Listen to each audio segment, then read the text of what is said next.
évidemment, Reconquête est le premier parti de France, mais c'est la première soirée publique qui se lance en Sarthe. Et donc, merci beaucoup d'être venus nombreux. Vous pouvez vous applaudir.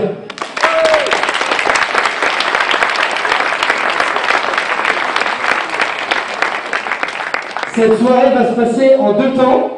D'abord, vous aurez des intervenants qui parleront de l'union des droites en Sarthe. Vous verrez que le mouvement s'enracine ici dans la Sarthe.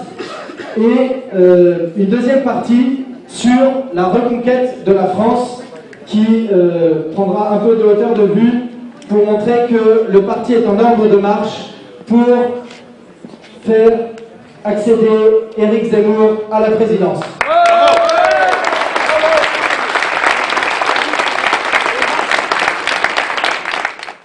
Le lancement de Reconquête dans la Sarthe, je vais d'abord passer la parole à celui qui a cru depuis le début qu'Éric Zemmour serait président demain.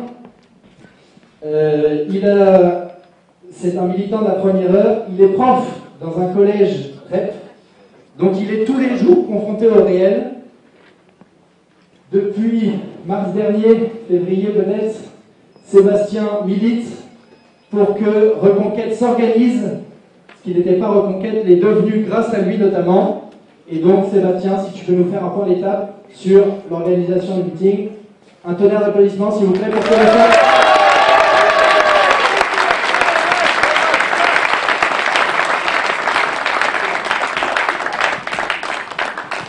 Merci Luc pour cette introduction formidable. Bonsoir à tous, mesdames et messieurs, chers amis. Quelques mots en cette ouverture de meeting, qui est notre premier événement d'envergure sur la Sarthe depuis la création du parti Reconquête et le discours de Villepinte. D'abord, je voudrais remercier très chaleureusement et féliciter aussi tous nos militants, tous nos bénévoles, tous ceux qui ont réussi à faire en sorte que cet événement ait lieu, et en particulier nos jeunes de Génération Z. Je vous demande de les applaudir, s'il vous plaît.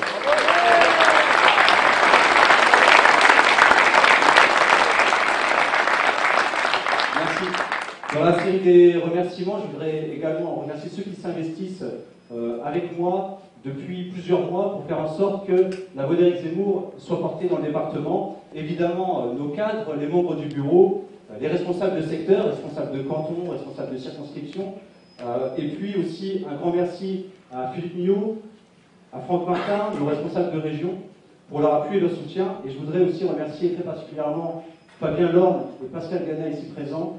Je crois que votre présence ici, messieurs, ce soir est un événement, c'est quelque chose de très important.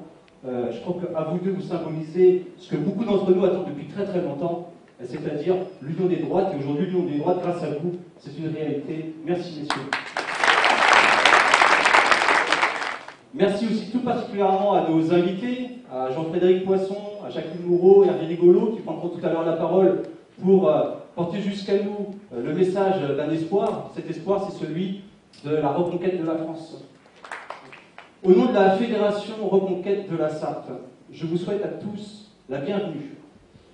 Bienvenue à tous, que vous soyez issus du Rassemblement national, des conservateurs, des républicains, de Via la voix du peuple, et bienvenue également si, comme c'est mon cas, il s'agit pour vous de votre premier engouement politique, si vous êtes sortis des rangs des abstentionnistes, sentant que l'heure était solennelle, et que nous avions enfin vu émerger un homme pour nous rassembler et nous faire à nouveau espérer au grand sursaut de notre pays, notre candidat à tous, Éric Zemmour. Ce ralliement des valeurs, cette convergence des forces citoyennes, c'est la marque et c'est l'avenir de notre parti. Rassembler les patriotes, rassembler la droite et au-delà pour sauver la France et la transmettre telle que nous l'aimons à nos enfants. En Sarthe comme ailleurs, les forces se rassemblent, elles s'organisent et elles s'animent pour former ce nouvel élan. Et notre objectif est clair. Nous voulons être présents dans chaque circonscription, dans chaque canton, dans chaque commune, partout en Sarthe et à tous les suffrages.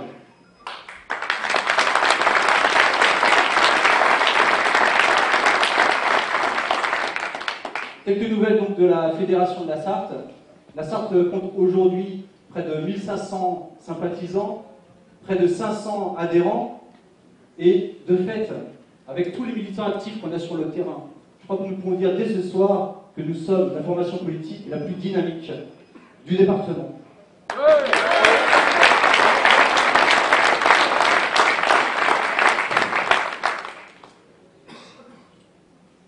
Je vous souhaite à tous une excellente soirée.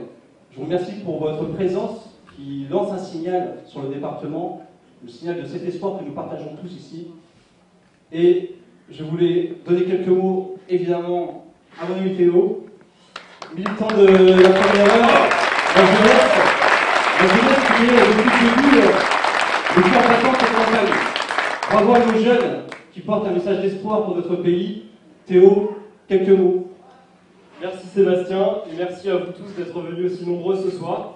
Je tiens à remercier particulièrement de jeunes militants de Génération Z, mobilisés des premières heures pour porter les valeurs et les idées d'Éric Zemmour. Ce sont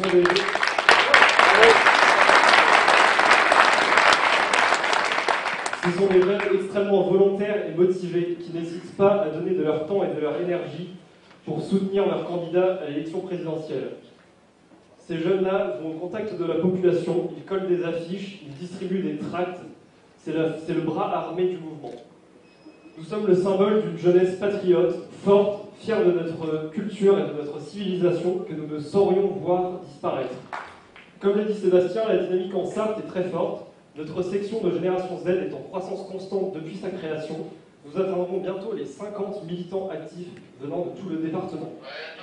Je finirai en disant qu'il nous reste désormais 93 jours avant le premier tour des élections présidentielles. Et c'est durant ces 93 jours restants, cette dernière ligne droite, qu'il nous faudra coller encore plus d'affiches, distribuer encore plus de tracts, et en définitive, il faut tout donner. Encore merci à vous, et vive la France! C'est à vous aussi de convaincre les jeunes autour de vous, d'en parler et de faire rejoindre les équipes de Théo. On a besoin d'elle, on a besoin de s'appuyer sur ces jeunes. Et bien sûr, c'est pas exclu que tous les autres mettent la main à la pâte pour aller coller des affiches. Vous verrez, ça dérouille un peu le soir, ça fait du bien après une bonne journée de travail. Donc on compte sur vous, il y a du stock, il y a tout ce qu'il faut. N'hésitez pas à demander à Théo, il saura dispatcher tout ça. Alors, nous allons démarrer cette première partie et j'ai le plaisir d'accueillir celui qui fut maire de la commune de Chevilliers en 2008 pendant 2 mandats, qui a été vice-président de la communauté de communes de Vèvres-en-Champagne, qui est devenu LBN ensuite, Louis Brulon-Noyen. Il est libéral en expert forestier et fait de la gestion et conseil patrimonial, notamment pour des forêts privées. Il était adhérent LR depuis 2002 et Sens commun depuis sa création donc en 2013.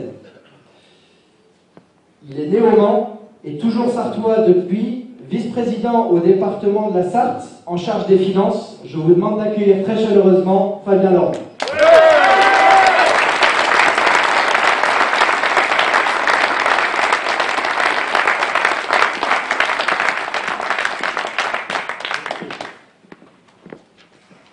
Vice-président en charge des finances, ça s'est terminé pour moi au mois de juillet 2021. Après 16 ans, j'ai estimé que le temps était venu de passer la main. Madame, Monsieur le Président, cher Sébastien, chers amis, nous sommes réunis ici ce soir à la Bazoge, dans ce beau département de la Sarthe, pour soutenir la candidature d'Éric Zemmour à la présidentielle d'avril prochain. Nous venons d'horizons divers, jeunes et moins jeunes, actifs ou retraités, de milieux socio-professionnels différents, d'origines politiques variées. Mais ce qui nous anime et nous réunit, c'est la conception que nous nous faisons de l'avenir de notre pays tel que le conçoit Éric Zemmour. Nous venons, Sébastien l'a dit, de la société civile, peu engagée en politique jusqu'à ce jour, du parti des abstentionnistes ou des indifférents jusqu'à maintenant, du parti Voix du peuple, et nous avons la chance d'avoir parmi nous son président Jean-Frédéric Poisson, du Rassemblement national, ou encore, comme moi, des Républicains du mouvement conservateur, d'associations diverses soucieuses de l'intégrité de la personne, mais aussi des gens de droite, voire de gauche, sans appartenance à un parti politique, mais préoccupés par l'avenir de leur pays. Cette diversité est notre richesse. Pendant longtemps, la pseudo-hégémonie morale de la gauche tétanisait la droite, qui obéissait en baissant la tête à cette oukase, l'empêchant d'envisager un regroupement avec les autres forces de droite. Aujourd'hui, seul Éric Zemmour a eu le courage de passer outre.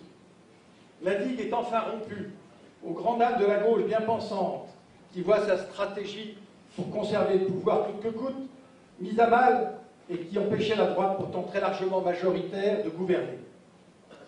Mais en fait, ce qui nous importe plus que de savoir d'où nous venons, c'est d'envisager ensemble vers où nous voulons aller. Quelle société nous voulons pour nous-mêmes, nos enfants, nos petits-enfants. Nous voulons que notre pays, la France, retrouve sa place dans le concert des nations, une place exemplaire au sens propre du terme.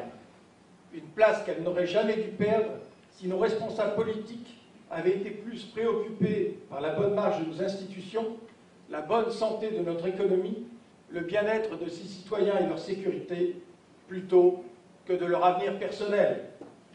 Nous voulons en fait retrouver des choses très simples. Nous voulons pouvoir vivre en sécurité dans nos villes et banlieues, ainsi que dans nos campagnes. Nous voulons que les forces de l'ordre puissent faire leur travail et qu'une justice laxiste et parfois partisane ne défasse pas le lendemain ce que gendarmes et policiers ont bien eu du mal à faire la veille. Nous voulons que nos enfants...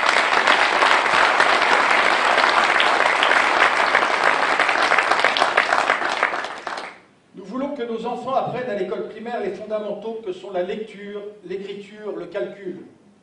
Aucun enfant ne devrait quitter la petite primaire sans le maîtriser convenablement. Nous voulons que nos collégiens et nos lycéens apprennent l'histoire de leur pays, sans en occulter telle ou telle partie, selon la lubie de soi-disant pédagogues pétris d'idéologie.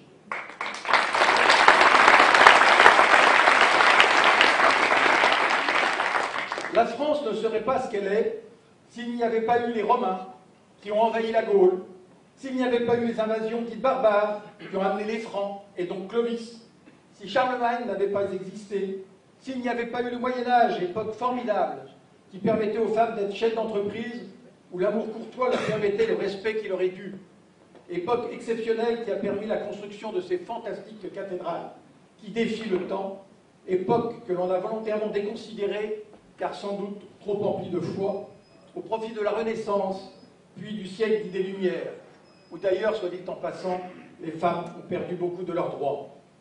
S'il n'y avait pas eu la Révolution, avec ses acquis, mais aussi ses heures noires qui ont amené l'Empire, puis les républiques, tout se tient, rien ne peut être délié au risque de ne plus rien comprendre.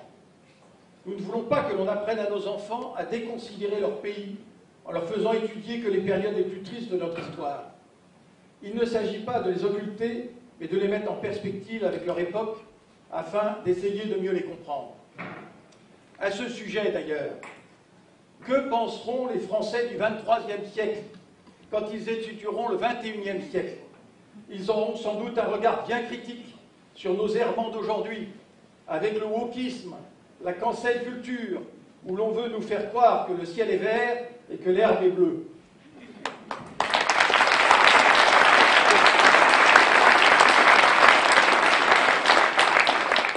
Nous voulons que l'école de nos enfants soit un sanctuaire, à l'abri des groupes de pression quels qu'ils soient, qui, sous prétexte de les éveiller, cherchent en fait à les déconstruire. En somme, une école faite pour apprendre et non pour distraire. Nous voulons une société qui responsabilise ses citoyens au lieu de les infantiliser. Mets ton masque, lave-toi les mains, monte ton passe, dis bonjour à la dame.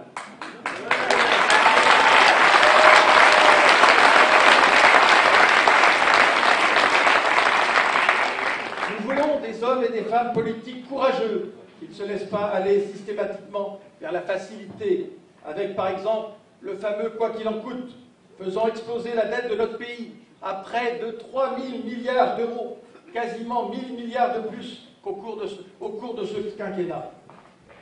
Faisant reporter sur nos enfants et petits-enfants le poids de cette dette colossale que certains irresponsables imaginent ne pas avoir à rembourser.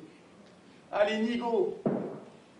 Comme si les pays qui détiennent notre dette, la Chine, les pays du Golfe et d'autres, se laisseraient déposséder de ces sommes faramineuses. Et si nous ne remboursons pas, qui nous prêtera alors pour nos futurs investissements ou pour équilibrer notre budget? Nous voulons que nos industries restent françaises et qu'elles fournissent des emplois à nos concitoyens, qu'elles ne soient pas à la merci du monde de la finance, où travaillaient d'ailleurs, suivez mon regard, un certain nombre de nos responsables politiques aujourd'hui. Nous voulons que nos agriculteurs, qui non seulement nous nourrissent, mais qui cultivent nos paysages, puissent vivre décemment de leur travail, sans être inquiétés par des énergumènes qui attachent plus d'importance aux animaux qu'aux êtres humains. Travailler toute leur vie est une retraite décente. Nous voulons être soignés par des soignants qui ne soient pas épuisés dans des hôpitaux ou des centres de soins de qualité et de proximité. Nous voulons que notre pays accueille décemment ceux qui ont une vraie raison d'y venir sans nous considérer comme un Eldorado que nous ne sommes pas. Où est d'ailleurs le respect de la dignité humaine quand, laissant nos frontières ouvertes, on laisse venir des immigrés toujours plus nombreux et qu'on les laisse vivre sous des tentes ou des abris de fortune sous les ponts de Paris ou d'ailleurs?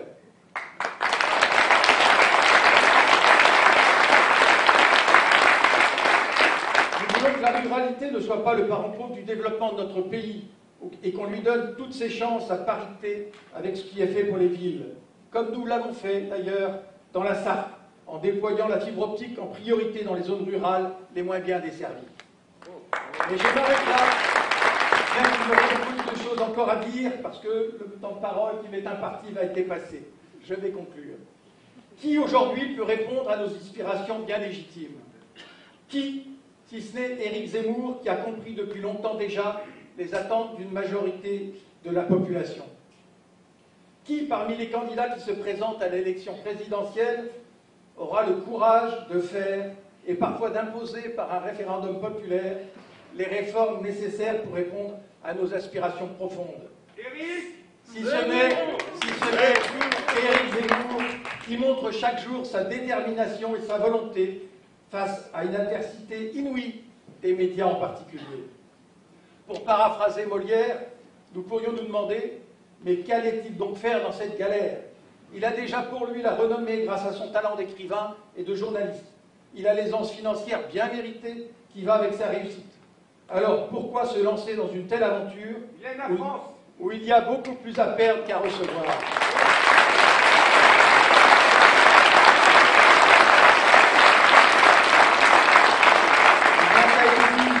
Parce qu'Éric Zemmour aime son pays et les Français plus que tout. Comme nous, il est extrêmement attaché à ce pays exceptionnel de par son histoire, son patrimoine, ses paysages, sa culture, n'en déplaise à ceux qui ont l'inculture de penser qu'il n'y a pas de culture française.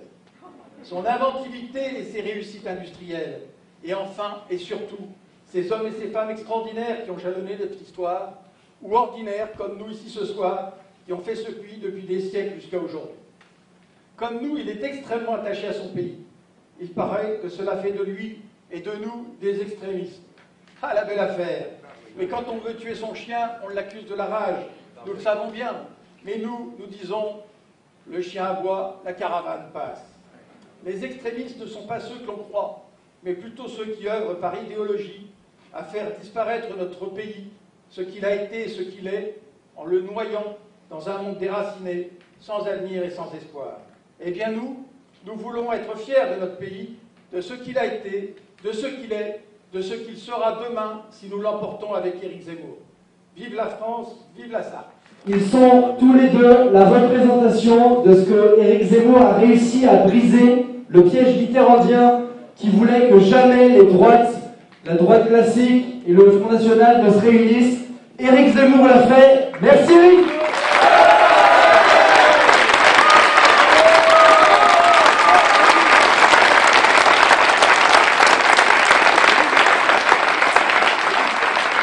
Donc Pascal Canat a été élu régional des RN des Pays de la Loire. Il a été chef de cabinet de Jean-Marie Le Pen. Il a été responsable de la fédération du Front National de la Sarthe. Il est père de 9 enfants et de 12 petits-enfants. La famille, c'est important. Je crois que ça vient on a 6 enfants et 6 petits-enfants, je ne dis pas de bêtises. Voilà. Et donc je passe la parole à Pascal Bernard. Pascal, à vous.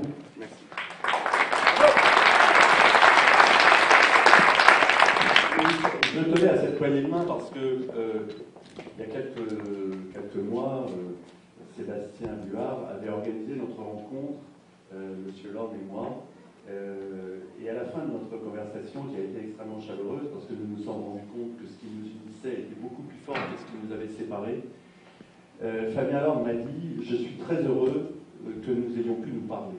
Ce qui est absolument incroyable quand on réfléchit, parce que finalement, qu'y a-t-il de plus incroyable que des gens de droite qui partagent à 80% les mêmes convictions ne parviennent pas à se parler pendant des décennies, créant pour leur camp, pour leur propre parti d'ailleurs, une forme de défaite prévisible.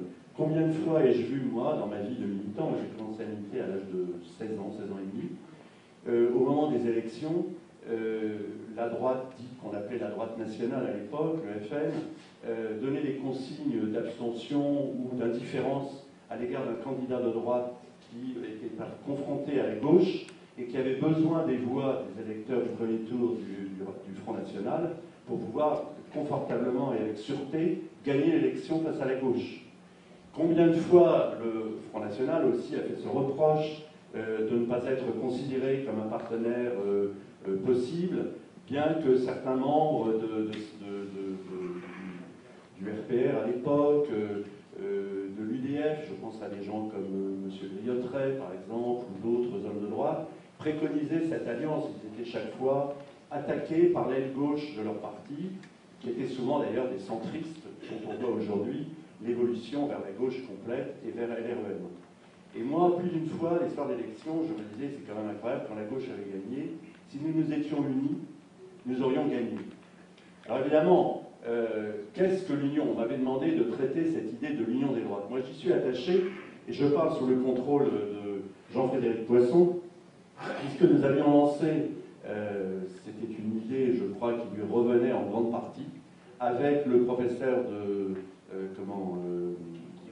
Guillaume Bernard, nous avions lancé donc cette idée, se trouvait présente également Barbara Mazière et son mari, c'était l'appel d'Angers. Il y avait le couple Ménard, Emmanuel et Robert, il y avait un message de Thierry Mariani, je pense que en gros c'était l'ensemble des personnes qui étaient là, et nous avions lancé un appel avec un texte qui a obtenu des milliers de signatures, dont les signatures de nombreux élus du Front à l'époque, également des élus moins connus de la droite classique, souvent des élus locaux, et dans les deux partis, que s'est-il produit?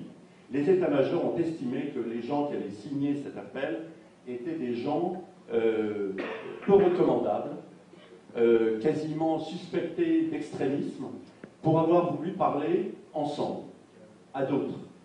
Et moi, je dois dire que j'en ai fait l'expérience aussi, puisque nous étions très élus, et que les 6 ou 7 d'entre nous, dans le groupe qui ont signé cet appel, ont fait l'objet d'une forme de proscription interne, jusqu'à un point tel que, finalement, nous avons été un certain nombre à décider de partir du RN, comme viennent de le faire récemment 2 personnes que connaissent bien les régulières. Il y a le président du groupe des parlementaires européens, mais il y a eu également Damien Rieu qui venait des identitaires, qui était passé au RN.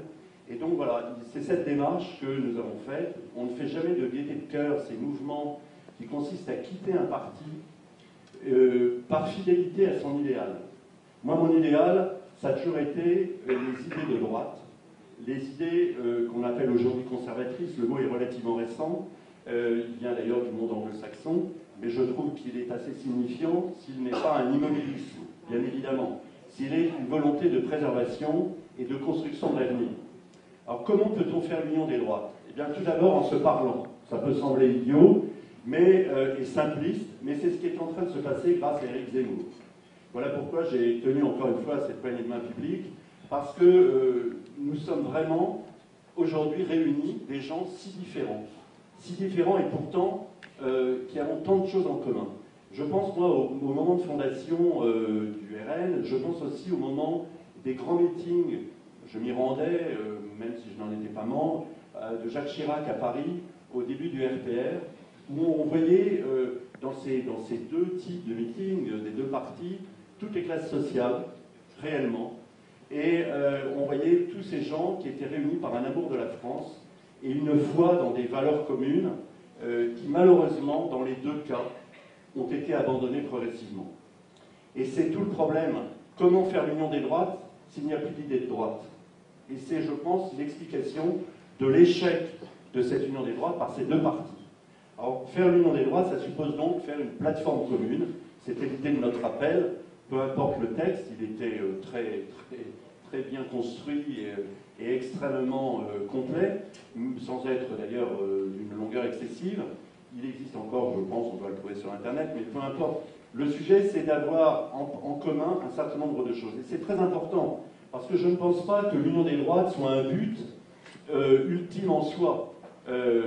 L'union des droites, c'est valable pour partager des valeurs communes que l'on veut défendre et préserver. C'est valable pour rebâtir un avenir qui convienne aux exigences du moment pour la France, pour les Français, pour nos enfants, nos petits-enfants.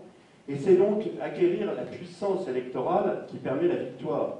Il n'y a pas en politique de victoire sans force et sans puissance. Mais la première des forces en politique, c'est la force des idées et le fait de désigner ceux qui dévient de ces idées, de désigner en quelque sorte l'adversaire, parce que cet adversaire, lui, nous désigne.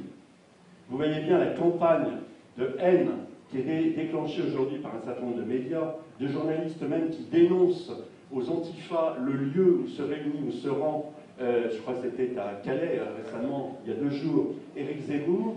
Ça s'était déjà produit à Marseille, c'est-à-dire le but étant d'agresser physiquement un candidat à la présidence de la République, dont on sait aujourd'hui qu'il a derrière lui des millions de personnes qui souhaitent voter pour lui.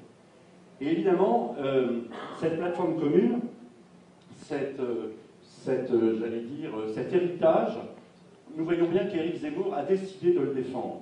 Éric Zemmour n'a pas fait comme les autres partis politiques qui ont coupé progressivement telle ou telle branche de l'héritage français, des droites françaises dans leurs différentes acceptions, la droite libérale, la droite nationale, la nationaliste, a-t-on dit parfois, la droite conservatrice, la droite catholique, des droites moins marquées, qui étaient une droite laïque, il y a eu aussi une droite laïque, hein, évidemment, en France.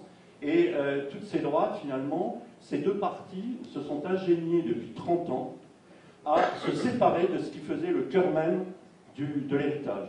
Et alors, évidemment, quand on demande à ces dirigeants de faire une action commune, ils se retournent et ils disent « mais à propos de quoi nous avons notre petite boutique à gérer ?»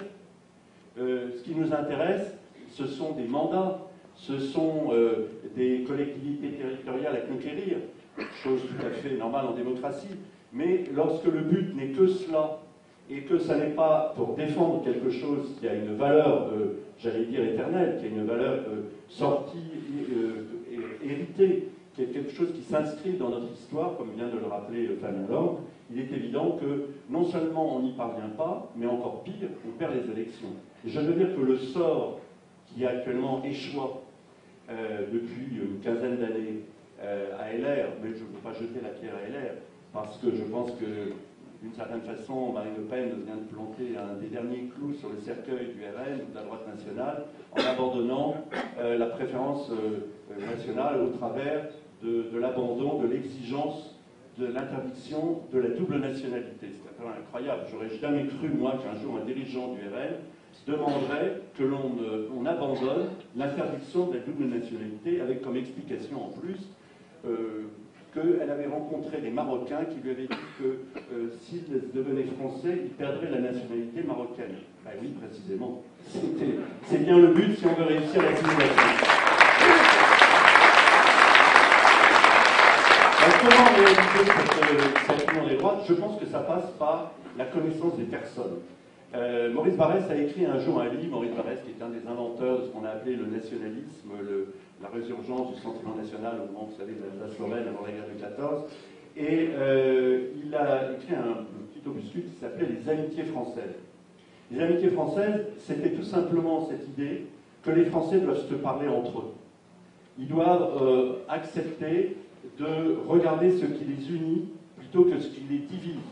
C'était d'ailleurs une des grandes idées du général de Gaulle, c'était une des grandes idées du RPF après la guerre, ça a été une des grandes idées du gaullisme après 1958, c'était de réunir les Français en les réconciliant. Et je pense que la manière la plus simple de réconcilier des gens qui n'avaient pas l'habitude de se parler, ou qui se connaissent mal, c'est de les faire travailler ensemble. C'est un vieux principe d'animation des groupes. Vous savez, la phrase de Saint-Exupéry, c'est « fais-leur construire une tour ».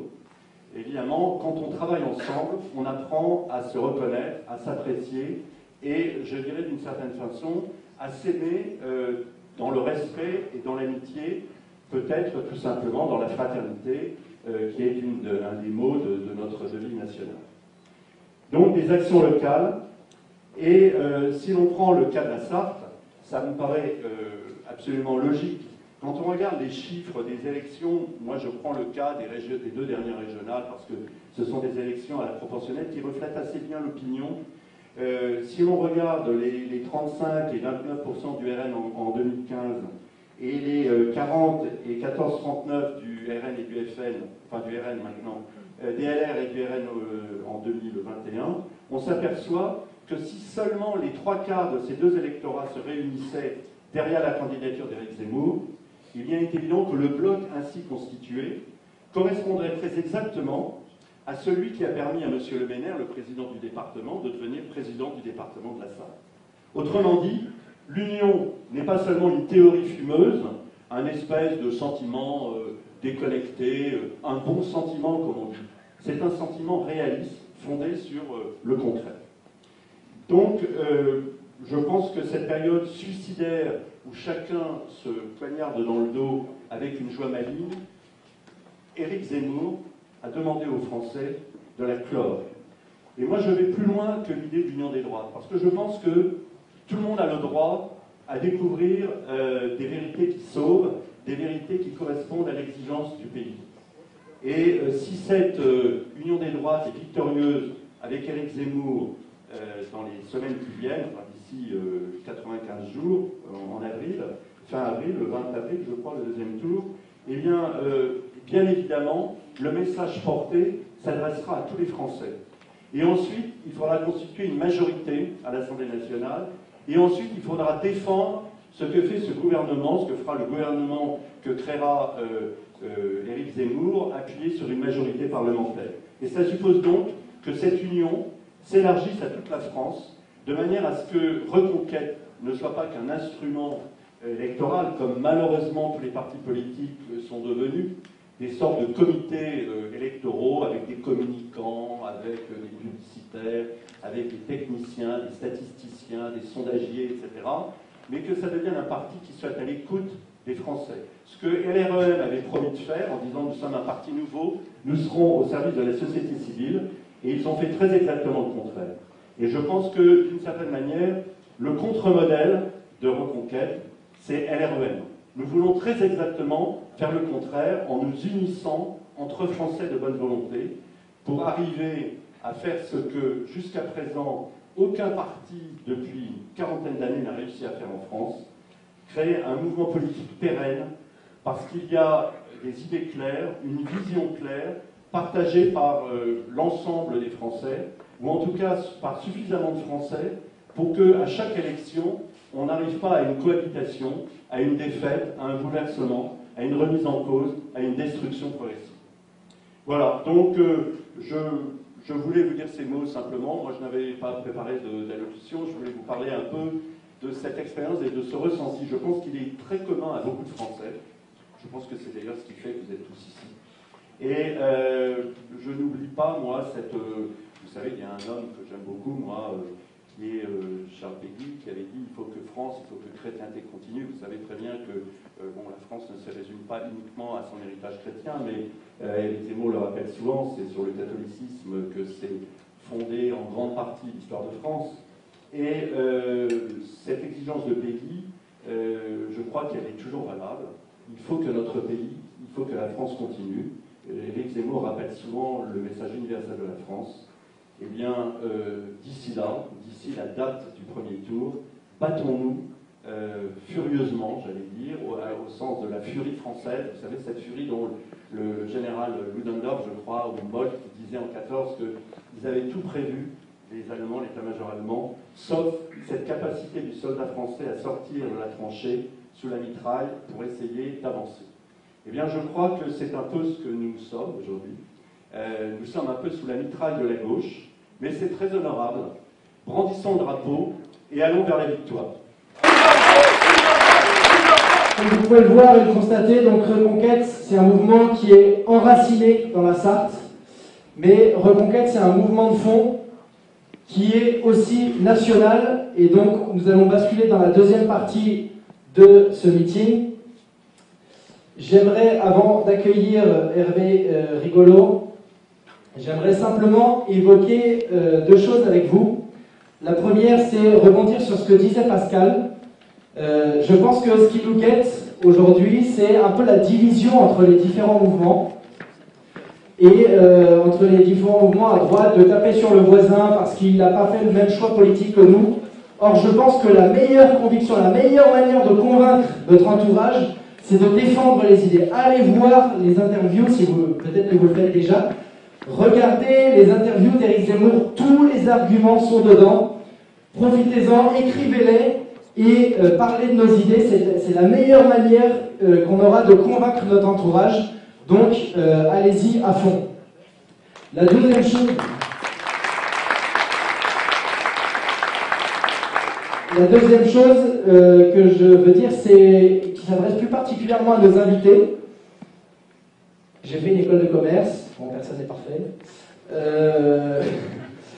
Une des idées qu'on nous apprend en école de commerce ici en Sarthe, c'est que la Sarthe, en termes commerciaux, quand un produit fonctionne en Sarthe, il fonctionne partout en France. Pour cette deuxième partie, j'ai donc le plaisir d'accueillir Hervé Rigolo, engagé avec Sens Commun qui a rejoint lors des manifestations de 2014. Hervé Rigolo dirige le mouvement conservateur dans les Hauts-de-Seine et il anime aujourd'hui un réseau de plusieurs centaines de militants répartis dans 10 communes du 92. Membre de LR, il a soutenu François Fillon en 2017 et son programme pour la famille.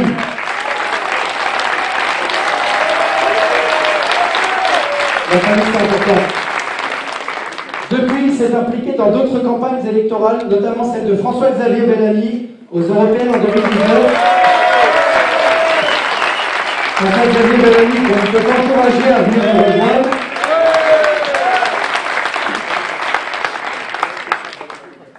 Hervé Rigolo soutient aujourd'hui Éric Zemmour car lui seul propose de rétablir enfin les murs porteurs de la société française. À toi, Hervé.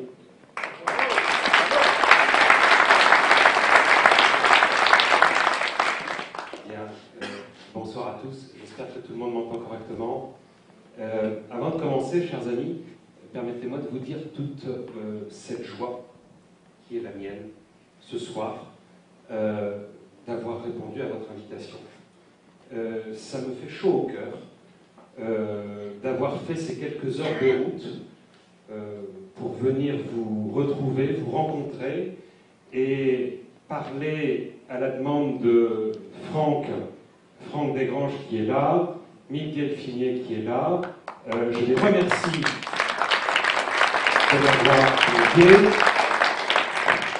de m'avoir convié à cette réunion publique. C'est pour moi un immense honneur. Et je ne peux pas m'empêcher de rebondir sur les propos tenus à l'instant par M. Lorne et par M. Gana. Vous avez parlé quelque chose qui m'a surpris. Vous avez parlé du cœur. Et vous avez dit, Fabien Lorne, il nous faut remettre la France à sa place dans le concert des nations. Vous avez parlé, Pascal Gana, du cœur de l'héritage. Moi, je suis aussi sensible à une chose, chers amis, c'est que nous devons remettre la France au cœur des Français. Voilà un petit peu, si vous voulez, ce que je m'efforce à ma modeste mesure de dire. Et ma présence est aussi là pour démontrer que nous sommes un ensemble de mouvements via la Voix du Peuple, le mouvement conservateur, qui sommes tous aujourd'hui rassemblés destiné à œuvrer à l'union des droites, à la réussite d'Éric Zemmour et surtout, je dirais, à la reconquête de la France.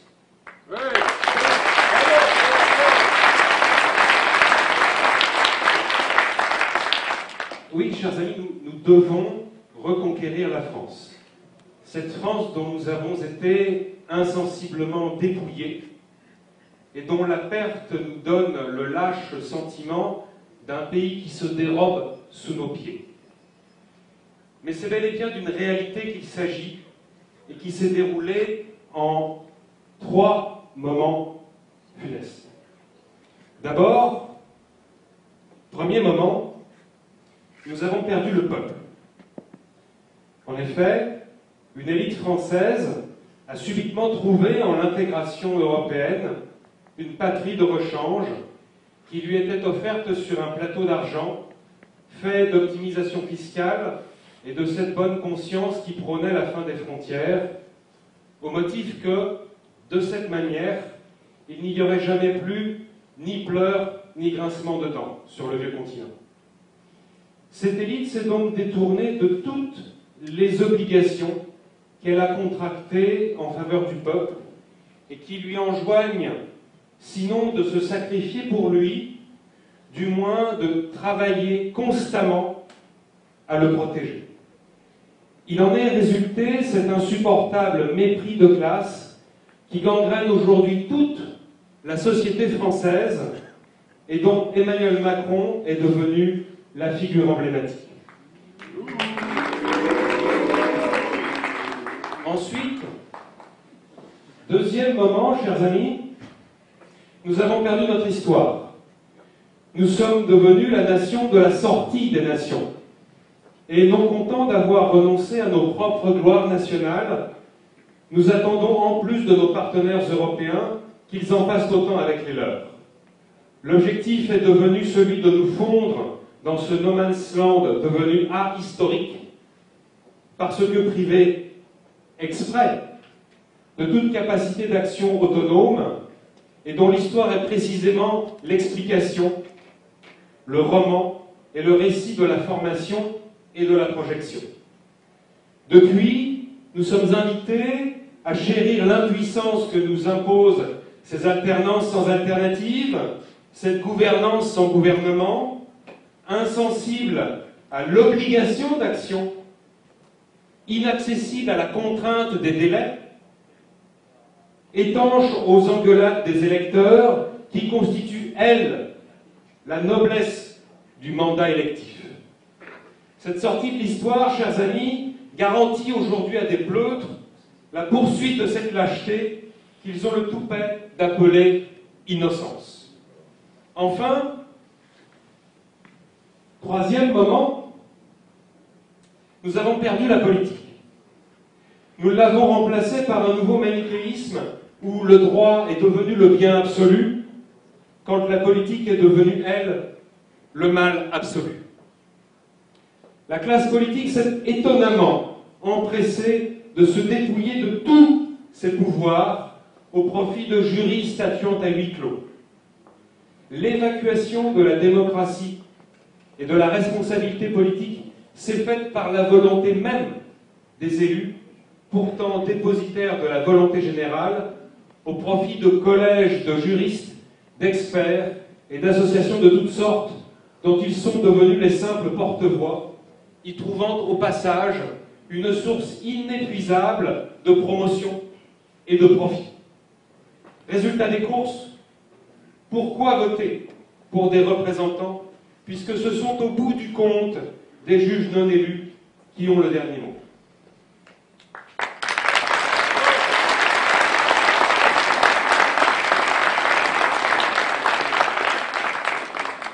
Mais tout ceci, chers amis, nous pouvons précisément le reconquérir. Nous pouvons reconquérir la politique. La proposition d'Éric Zemmour, entre autres, est justement de réviser l'article 55 de la Constitution afin de consacrer enfin une suprématie effective de nos textes internes sur les conventions internationales de toute nature. En rendant ainsi au peuple sa voix et l'effectivité de son suffrage, Éric Zemmour nous propose donc de refaire de la politique.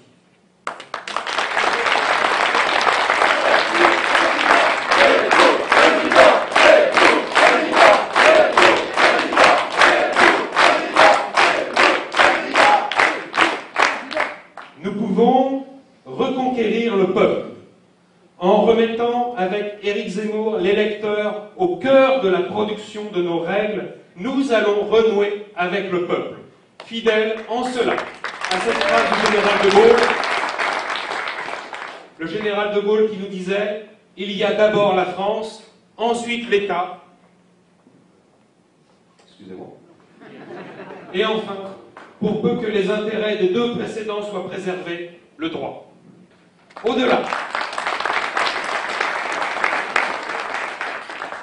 si l'élection d'Éric Zemmour est à tout ceci une condition nécessaire, elle n'est toutefois pas une condition suffisante. En effet, chers amis, il nous faudra en plus faire converger au sein d'un authentique parti de droite les convictions des électeurs avec les intérêts de nos futurs élus. En unifiant les droites, Éric Zemmour nous montre ainsi le vrai chemin du retour au peuple.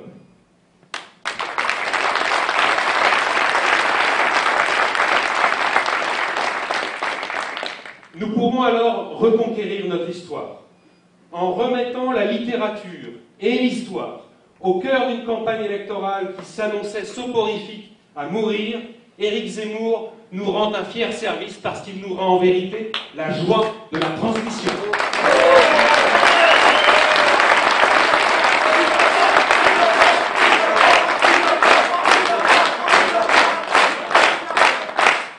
Nous pourrons alors reconquérir, enfin, les fondations de notre identité et nous appuyer sur ce conservatisme que soutient mon mouvement depuis 2014.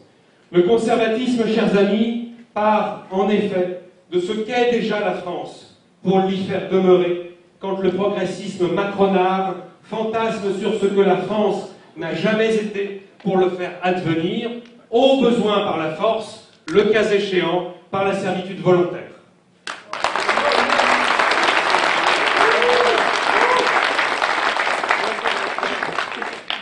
Voilà, chers amis, en vérité, comment reconquérir la France. C'est une tâche de longue haleine, vous l'aurez compris, tant les désertions passées ont été nombreuses, collectives et surtout imperceptibles. Raison de plus, chers amis, pour commencer dès maintenant.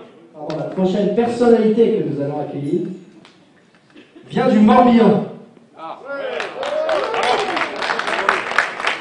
Il paraît que là-bas aussi il fait beau. Hypnothérapeute, artiste, musicienne.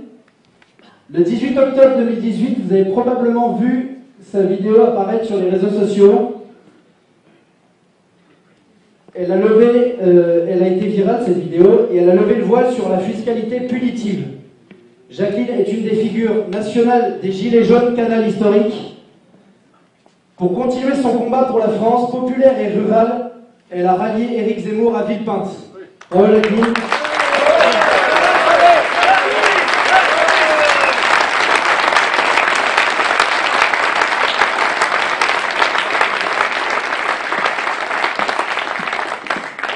Jacqueline rejoint Zemmour pour la défense de la France. Ses constats sont justes et appropriés. Zemmour a renoncé à son confort pour prendre un risque. Merci Jacqueline, et à la parole.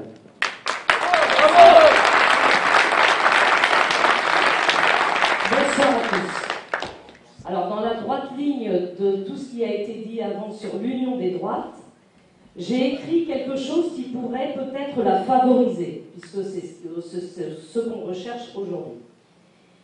Entre Marine Le Pen, Valérie Pécresse, Éric Zemmour et Nicolas Dupont-Aignan, 4 dénominateurs communs doivent structurer leurs campagnes respectives en compétition et non en concurrence, soit un socle commun, une volonté commune, un adversaire commun et un objectif commun.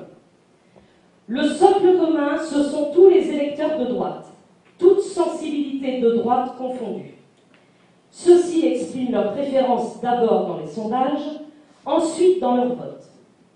Aujourd'hui, le plus grand nombre d'entre eux ne sait pas encore pour qui voter. Le choix n'est pas arrêté à moins de 80 jours de l'élection présidentielle. Une chose est sûre, chacun de ces 4 candidats a une certaine idée de la France, qui produit des nuances programmatiques. Celles-ci ne doivent pas constituer ou créer des antagonismes, car aucun des électeurs de droite n'acceptera d'être le spectateur impuissant d'agression verbale entre les 4 candidats du premier tour, le 10 avril, puisque c'est l'union des électeurs de droite qui portera un de ces candidats au second tour, le 24 avril.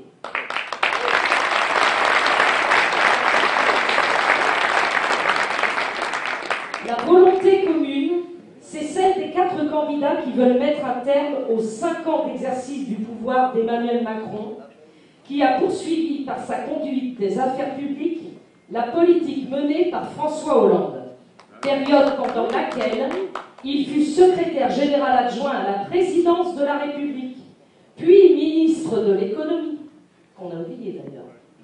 Oui, 10 ans, ça suffit.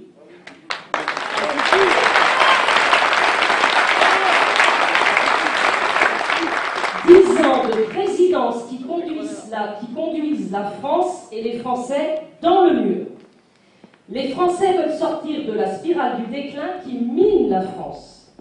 Le peuple, dans toutes ses composantes sociales, qui pense majoritairement à droite depuis de longues années, ne pardonnera à aucun de ces 4 candidats si l'un d'entre eux n'est pas élu contre Emmanuel Macron au second tour de l'élection présidentielle, freinant ainsi une dynamique gagnante pour les élections législatives qui suivront en juin 2022. L'adversaire commun est clairement identifié. Depuis mai 2017, c'est le président Emmanuel Macron et son exercice solitaire,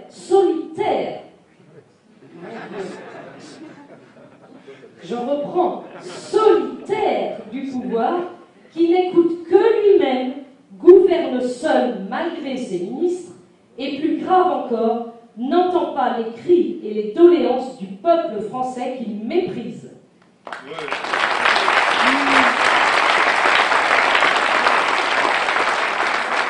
C'est pourquoi j'appelle les 4 candidats de la droite à conclure entre eux un pacte de non-agression verbale durant la campagne électorale jusqu'au premier et même second tour de l'élection présidentielle. Car tous doivent s'engager à réunir et à rassembler les électeurs respectifs autour de l'objectif commun, mettre un terme au déclin français par la conduite d'une nouvelle politique de reconquête vigoureuse de nos valeurs perdues.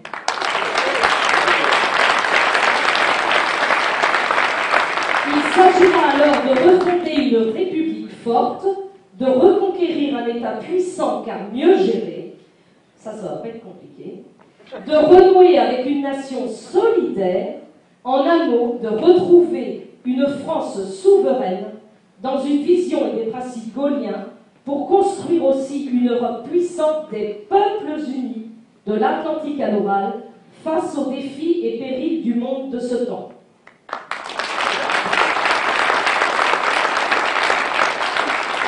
Mais en réalité, j'étais venue pour vous parler un petit peu plus précisément de l'abstention. Parce que dans l'abstention, on a carrément la victoire d'Éric Zemmour aussi. Il ne faut surtout pas la négliger. Alors, il y a une jolie dame aux cheveux gris argentés qui m'avait dit en novembre 2018 « Allez-y, Madame Moreau, nous on est trop vieux, on n'a plus de force et on n'a plus de voix. » Combien de personnes ont clamé leur impuissance quand des décisions sont prises dans un bureau exclusivement parisien?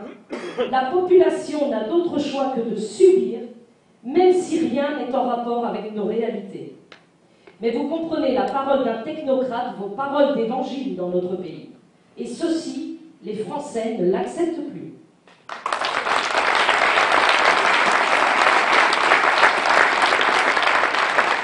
Voilà plus de 40 ans que les gouvernements se succèdent à grand renfort de promesses non tenues. Pensez donc, comment pourrait-il répondre au peuple français puisqu'ils ne le connaissent pas? Les remous que la société civile vit actuellement ne sont rien d'autre que des cris de détresse que personne n'entend. Des bouteilles à la mer dans un océan de mépris dont Emmanuel Macron détient la palme. Le grand débat qui s'annonçait plein d'espoir a tourné à la tartufferie. Une fable que nous aurions pu intituler Narcisse Le Pan. Propagande, propagande, propagande. Qu'est-il advenu de toutes ces voix, de tous ces cahiers de doléances, de toutes ces requêtes? Le peuple a espéré être enfin écouté et il a encore une fois été bafoué, ignoré et méprisé.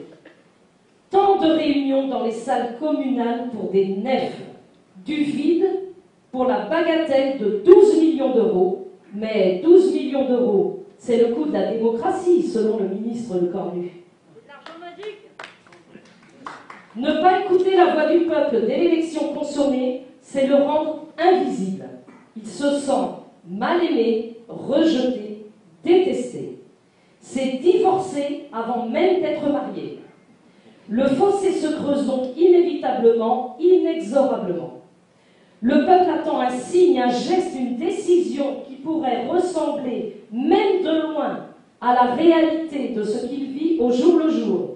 Mais le vide sidéral s'installe entre des élites cultivant à loisir un entre-soi protecteur et le peuple désemparé qui se désespère d'être un jour entendu.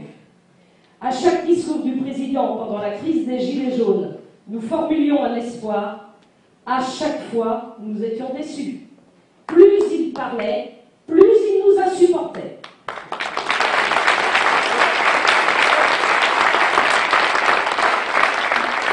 Nous savons tous que la démocratie doit évoluer, nos dirigeants aussi. Notre système électoral est devenu électoraliste uniquement. Ceux qui veulent une place et ceux qui souhaitent garder la leur ne pensent aux citoyens que lorsqu'ils ont besoin de leur suffrage.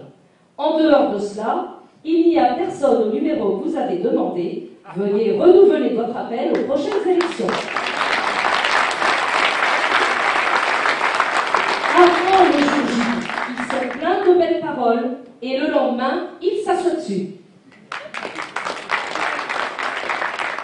Mais de qui se moque-t-on? Les Français ne sont pas dupes de toutes ces manœuvres. Nous sommes tous à l'affût de la reconnaissance du vote blanc qui pourrait redonner de la légitimité démocratique. Mais Emmanuel Macron a joué avec les nerfs des Français. En décembre 2018, le président, bien secoué quand même, tenta d'éteindre l'incendie jaune en affirmant « Je veux que les courants d'opinion soient mieux entendus dans leur diversité. Une loi électorale plus juste, la prise en compte du vote blanc. »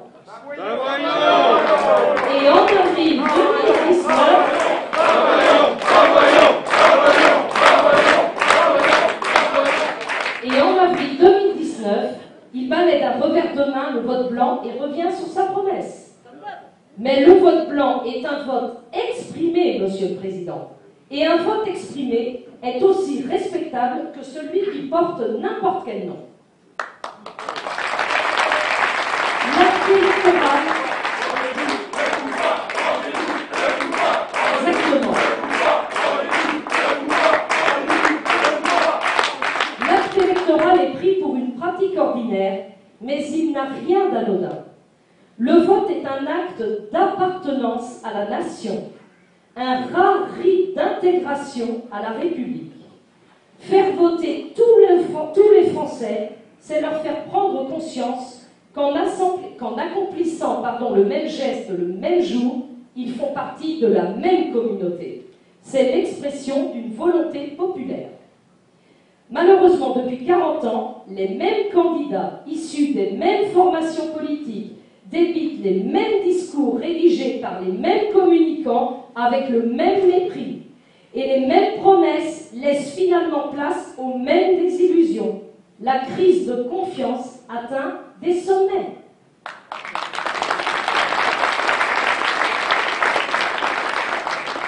Désaveu, ras-le-bol, opposition à une classe politique politique sourde, souvent incompétente et parfois corrompue, incapacité à choisir, volonté de changement, refus de participer pour ne pas cautionner, sont les arguments le plus souvent avancés par ceux qui pratiquent une abstention civique.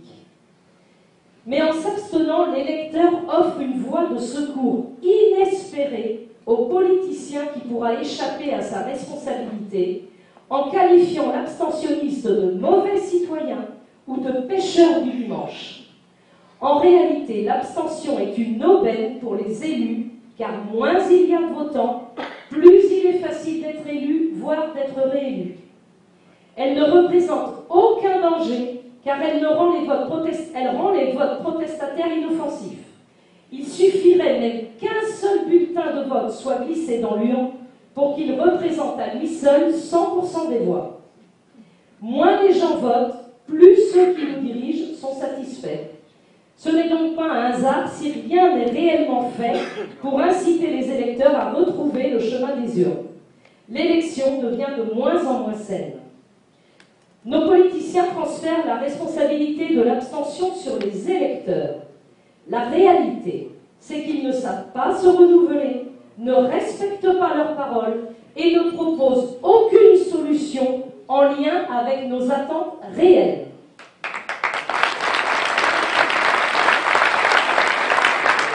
La démocratie implique une liberté d'expression ainsi qu'un droit au désaccord. Les électeurs ne rejettent pas l'institution, ils en exigent de la qualité. Ils ouvrent aujourd'hui la voie vers un nouveau concept démocratique, celui du citoyen exigeant. Et Éric Zemmour est le seul à répondre à cette exigence.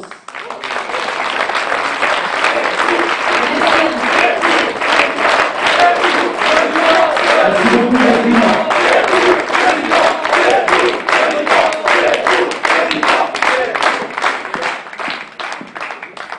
la personne que nous accueillons désormais est membre de la coordination des opérations de maillage, coordinateur régional pour les Pays de la Loire.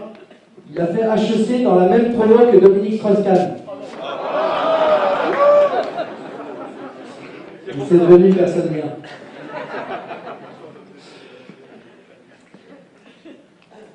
Philippe Millot a donc été patron de PME.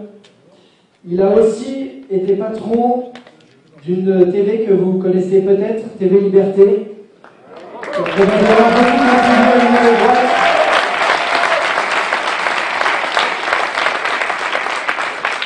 Il était à la fondation du RPR en 1976, où il était responsable de la formation en Ile-de-France. Il a réuni le côté professionnel et politique par TV Liberté. Et donc, Philippe, je vous laisse la parole. Merci. Merci de cette présentation. Je ne voudrais pas commencer mon propos sans que soient salués, comme ils le méritent, ceux qui assurent notre protection et notre sécurité. Je l'évoquerai tout à l'heure. En quoi sont-ils nécessaires? Ils sont nécessaires parce que l'ennemi, faute de nous tuer politiquement, cherche à nous agresser physiquement.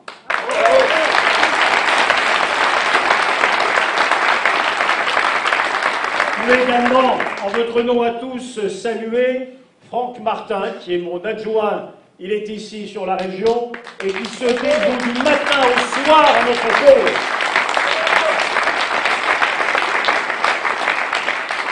Chers amis, reconquête.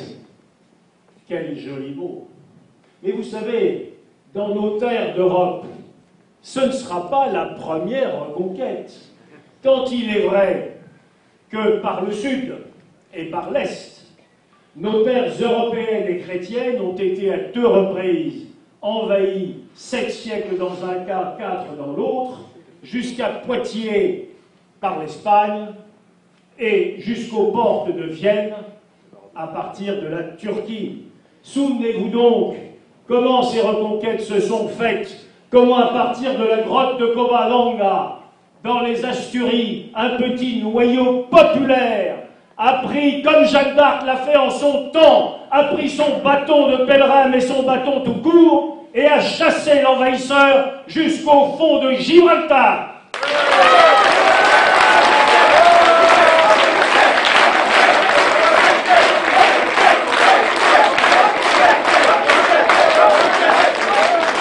Souvenez-vous des amis polonais, souvenez-vous de l'armada de Lépante, souvenez-vous des portes de Vienne, alors que le centre européen était menacé. Souvenez-vous de ces héros des temps anciens qui ont chassé le Turc jusqu'aux Dardanelles.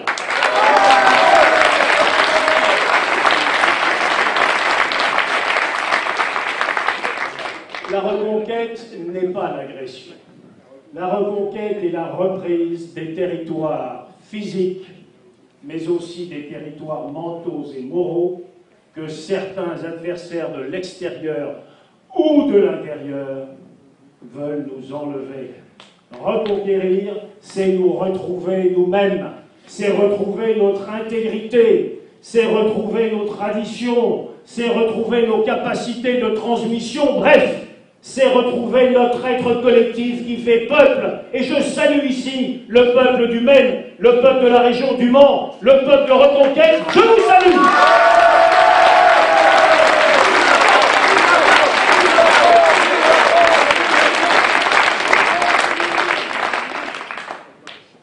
Vous savez, la reconquête, ça n'est pas rien. Je vais prendre deux exemples au travers de deux mots qui me paraissent des mots clés. Agora et honneur. Qu'est-ce que c'était que l'agora, prolongé ensuite par le forum romain et la disputatio chrétienne? Qu'est-ce que c'est que l'agora? C'est la naissance de la démocratie.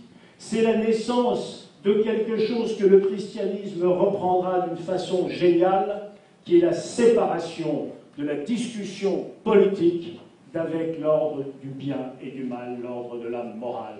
C'est cela qui est la singularité successive de l'agora, du forum et de la disputation. C'est la capacité que nous avons à assumer nos désaccords, à exprimer nos désaccords, en sachant que ces désaccords sont obligatoirement dans le champ du politique, des désaccords du moment, tant il est vrai qu'il n'y a pas en politique un ami ou un bien absolu, mais des circonstances qui sont telles que nous devons chercher le bon ou le meilleur, au détriment du laid et du mauvais.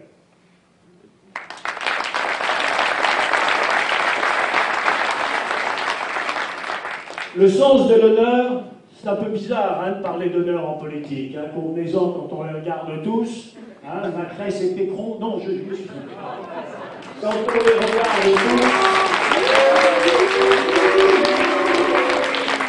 on les regarde tous, tous ces parjures, tous ces gens qui ne cherchent qu'un intérêt ou un égo personnel, tous ces gens qui n'ont de sens que la girouette qui leur montre leur propre vent, tous ceux qui sont en fait des insignifiants pour le peuple. Nous avons trouvé en Éric Zemmour quelqu'un qui a de profondeur historique, quelqu'un qui signifie quelque chose pour le peuple de France. Nous allons tout faire et c'est, pardonnez-moi de le dire, le point commun que j'ai avec Macron, qui veut emmerder les Français. Moi, j'emmerde nos militants pour qu'ils aillent plus fort, plus vite, plus loin, vers la victoire.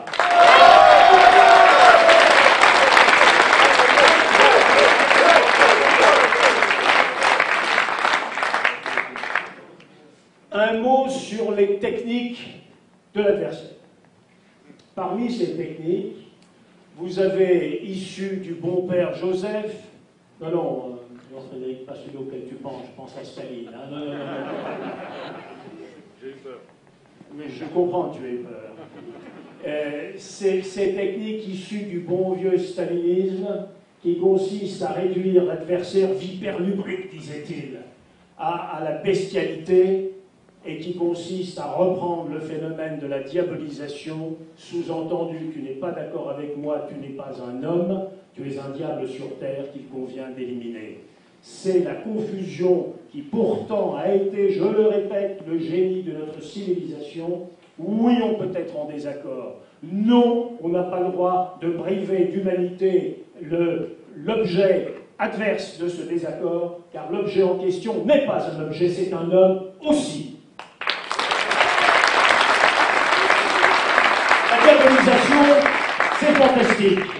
Regardez, les médias, tout en critiquant, mais enfin, invitez bien le coquin, l'homme de culture, le débatteur génial, l'essayiste, comme il disait. Bah, il l'invitait puisqu'il vendait bien, y compris du temps d'antenne. Ça, c'était avant. Ça, c'était avant. Aujourd'hui, vous n'avez pas une invitation qui ne soit un piège, vous n'avez pas une invitation qui ne soit pas la mise en lumière de ce qu'il faudrait pour en faire un diable parfait. C'est une technique strictement diabolisante et stalinienne qui consiste à pendre l'adversaire en extrayant un mot de chaque dizaine de pages pour les accoler entre eux et les ayant accolés, donner un portrait parfaitement dégueulasse et répugnant. C'est une technique que personne ne marche dans cette technique. C'est la technique de nos ennemis. Nous ne disons pas à Mélenchon, je ne dirais pas méchant quoi, on ne dira pas à Mélenchon qu'il n'est pas un homme. On lui dira nos désaccords, comme Éric Zemmour l'a fait. On ne dira pas aux autres adversaires qui sont dénués de capacité. On leur dira simplement les désaccords profonds qui sont les nôtres, car nous ne poursuivons pas les mêmes objectifs. La diabolisation, elle a des conséquences. Elle a des conséquences puisque le mécanisme, nous le connaissons. L'état profond, le système comme vous voudrez, l'état profond dit, regardez, Éric Zemmour est mon ennemi. Comment il le prouve? Allons gratter un peu. C'est en fait très simple. Éric Zemmour, au lieu de dire les valeurs de la République, une et universelle bien connue, dit vive la République, mais surtout vive la France.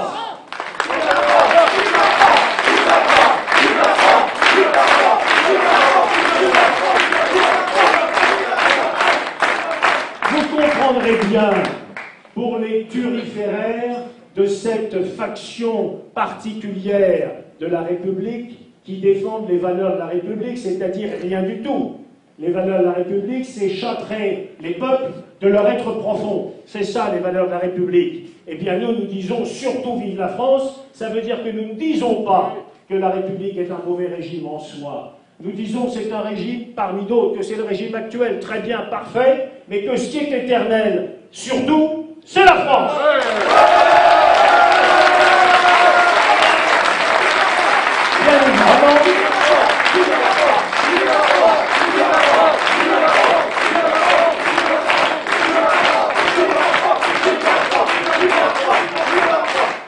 Bien évidemment, vous aurez remarqué que ce qu'ils appellent le tassement sondagier est exactement proportionnel avec l'effort de diabolisation. Est-ce bien étonnant? Voyons, si vous êtes sondé, alors pas vous, évidemment, vous échappez à cette règle parce que vous êtes vous-même des combattants de la liberté et de la reconquête. Très bien. Mais les autres, si vous les interrogez en disant, mais voyons, pour qui vous allez voter?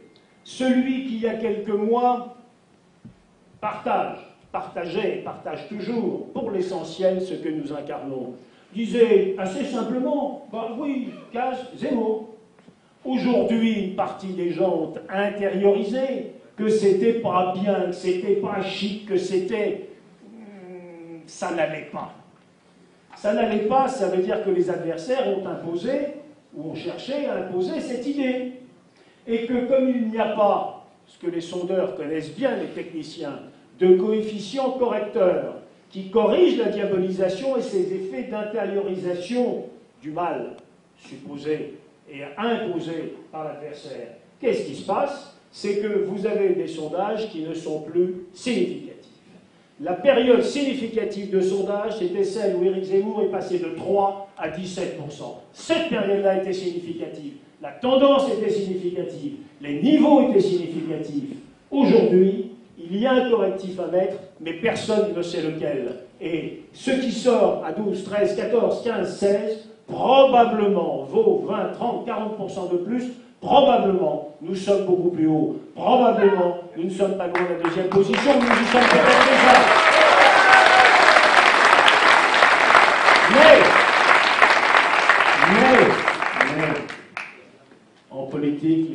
l'apparence compte.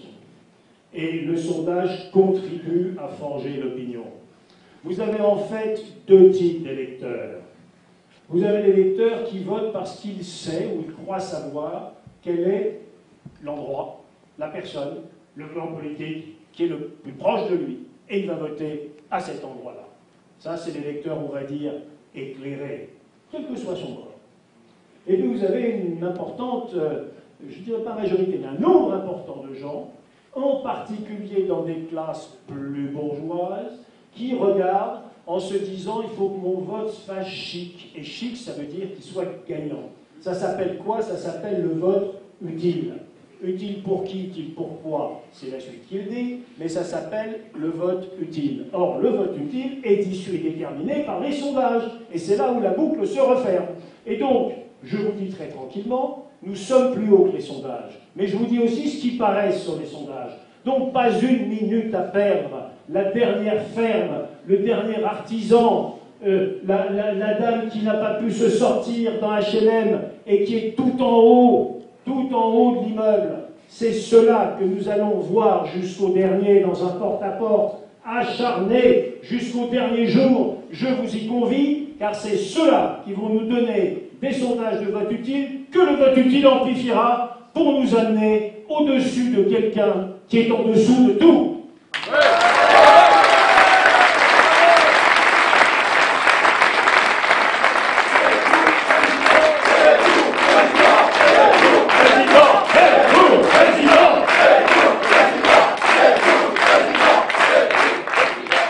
Et puis, sincèrement, mesdames et messieurs, quel bonheur pour quelqu'un qui visiblement a raté une partie de ses cours, de pouvoir apprendre l'œuvre merveilleuse du général Bugeaud, qui a pacifié des populations qui venaient voler nos femmes, qui venaient voler nos biens, qui les a pacifiés, car c'est ça l'œuvre de la France en Algérie au début, nous avons pacifié, c'est ça la réalité. Quel bonheur, au lieu d'avoir le crétinisme qui vient spontanément à un crime contre l'humanité, il a besoin d'apprendre. Quel bonheur de lui laisser le temps, pour se rendre compte de l'étendue extraordinaire de la culture française, telle que l'embrasse si bien Éric Zemmour, et telle qu'il a osé en faire la négation au nom de « il n'y a pas de culture française ». Ah, Moïti, c'est pas bien de dire ça, mais ça correspond peut-être aux embrassades avec des racailles. Somme toute, les gens ont les amis qu'ils méritent.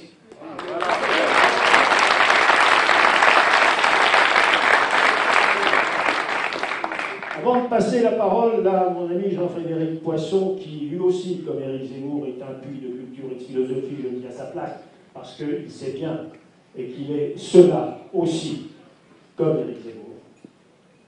Avant de lui laisser la parole, je voudrais juste dire une chose, c'est ce qu'ils appellent la déconstruction. Vous savez qu'on déconstruit tout, et s'il y a une dizaine d'années, nous avions échangé sur l'air de dire on va virer les statuts de Colbert, votons donc pour savoir si on va le faire ou pas, on se serait traité de doudingue. Ben on y est. Ils déconstruisent tout. Qu'est-ce que c'est que la déconstruction? La déconstruction, c'est de biffer d'un trait de plume ce que le génie des langues indo-européennes, ce que la philosophie, la science, les arts des cités grecques, ce que l'impérium romain et la création du droit et de l'État, ce que l'adaptation exceptionnelle que le christianisme a réussi en terre française et européenne, ce génie fantastique dans lequel nous baignons culturellement, c'est tout ça mis bout à bout qui est nous, notre civilisation. C'est ça qu'ils veulent déconstruire. Déconstruire, ça veut dire tuer notre âme intérieure.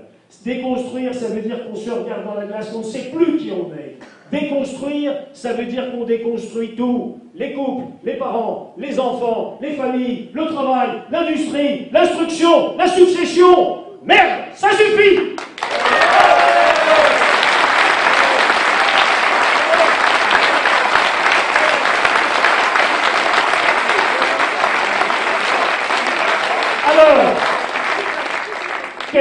notre mission extraordinaire et sacrée à nous tous ici, et tous ceux qui n'ont pas pu venir, alités par quelques maladies de passage. Quelle est notre mission? Notre mission, nous sommes des bâtisseurs, comme les bâtisseurs de cathédrales ou de temples l'ont été. Nous sommes des reconstructeurs, nous sommes des gens qui allaient au-delà de la reconquête, motiver cette reconquête par la reconstruction. Nous sommes des gens debout, nous allons rebâtir nos maisons, nos familles, nos industries, nous allons rebâtir notre État, nous allons rebâtir la France.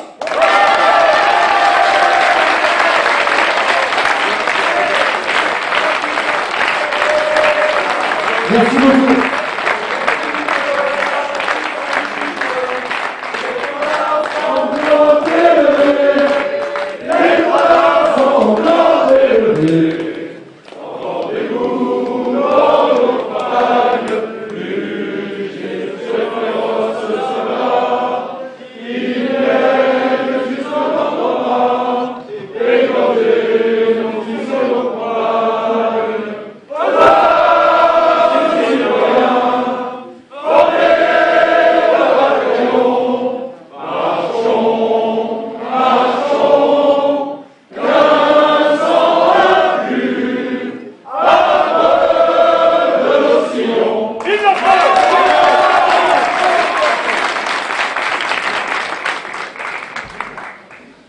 Alors, chers amis, je sais que Sébastien aime beaucoup les improvisations.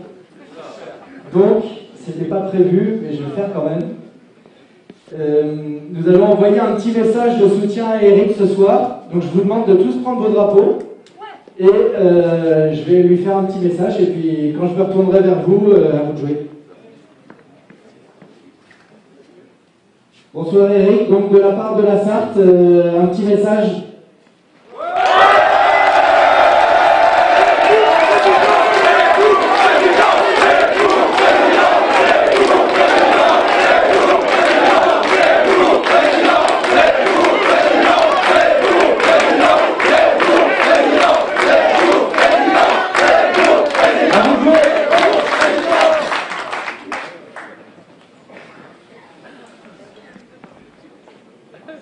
Pardon, Sébastien.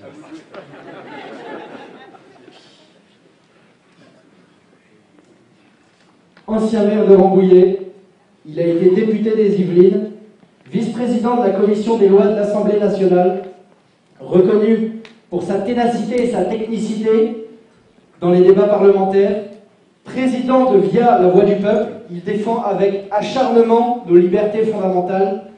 Il a renoncé à sa propre candidature à la présidence de la République pour se ranger derrière Éric Zemmour. Merci d'accueillir Jean-Frédéric Poisson.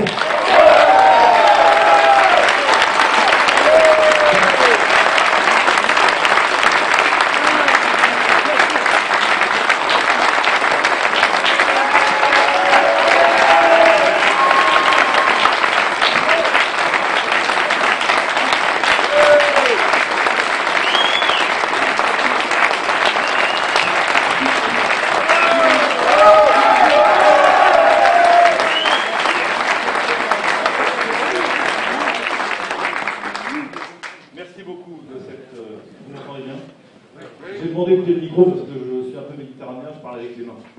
Et en général, il faut les deux. C'est pour ça que merci à Louis.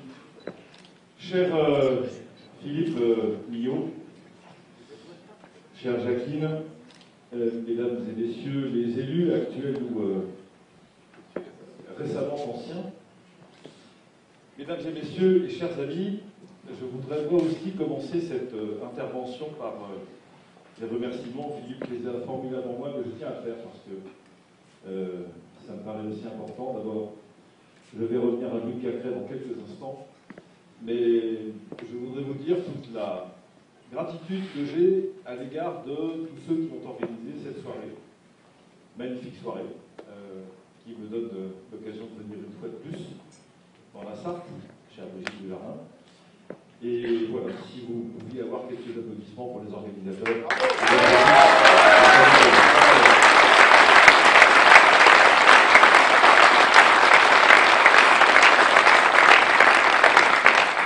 Merci aux jeunes de Génération Z qui sont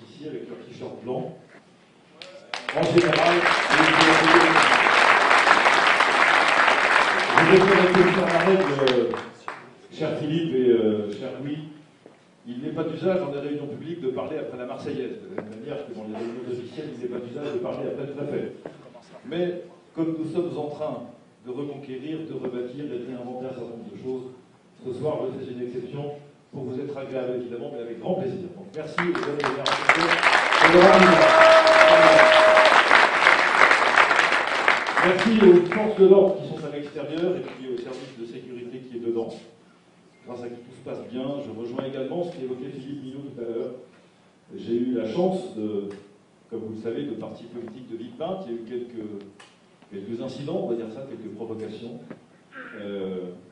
Elles n'étaient pas très, comment dire, pas très énergiques ou pas très vives comparativement à ce qui se passait au dehors de la salle et dont les forces de l'ordre nous ont protégés.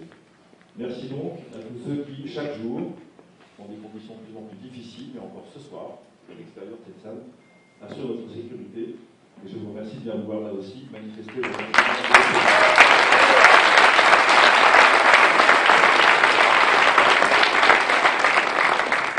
Chers amis, je suis un dangereux récidiviste. Parce que ça fait maintenant 3 fois qu'à intervalles brefs, je suis invité dans ce beau département, mais 3 fois par Louis Cacré ici présent. La première fois, c'était il y a 3 ans à peu près. Je venais de publier mon livre L'Islam à la conquête de l'Occident, et puis Louis m'avait demandé, il était encore le chef de file de l'opposition au conseil municipal du Mans, m'avait demandé si j'étais d'accord pour que, bien qu'étant invité par un militant et un adhérent du Front National, j'accepterais de venir faire une conférence sur ce livre au Mans. Évidemment, j'ai répondu oui.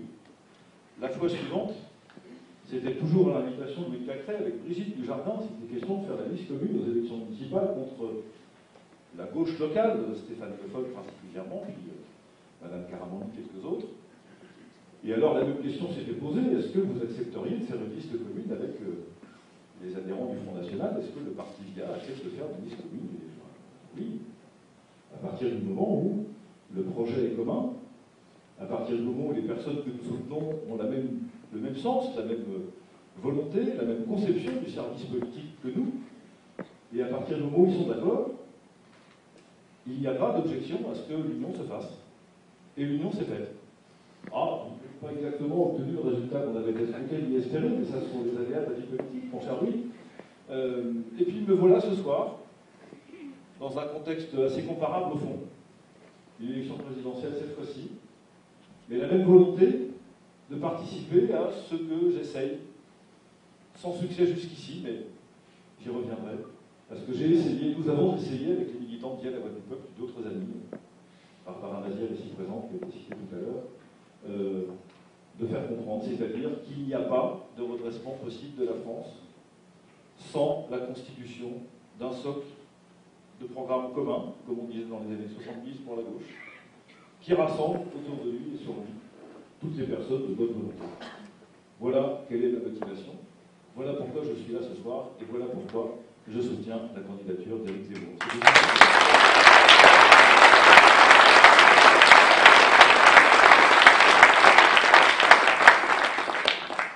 Et donc voilà pourquoi vous avez pris le risque insigne d'inviter un dangereux récidiviste comme moi. Je suis par ailleurs un homme dangereux. Si j'en crois en tout cas les gazettes, car je suis un homme très content de l'être, très content du fait que ma femme soit une femme. Je suis fumeur, je roule au diesel, je chasse.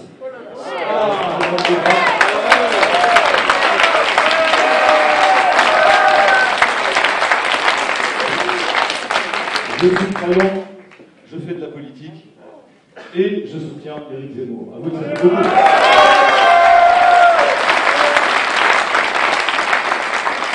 Et je vais vous dire, c'est aussi pour toutes ces raisons que notre soutien lui est venu au début de l'automne ou pendant l'automne, avant le meeting de Villepinte.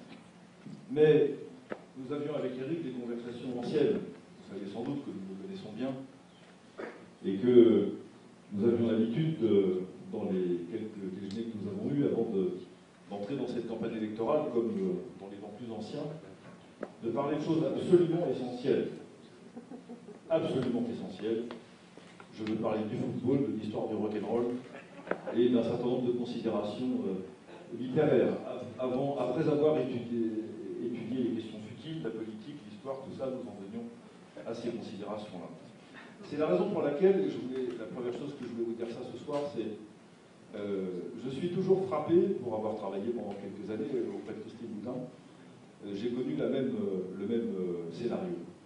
Toujours frappé de voir la violence qui s'acharne sur ceux qui défendent des convictions qui ont le double mérite d'abord d'être justes et deuxièmement d'être à contre-courant.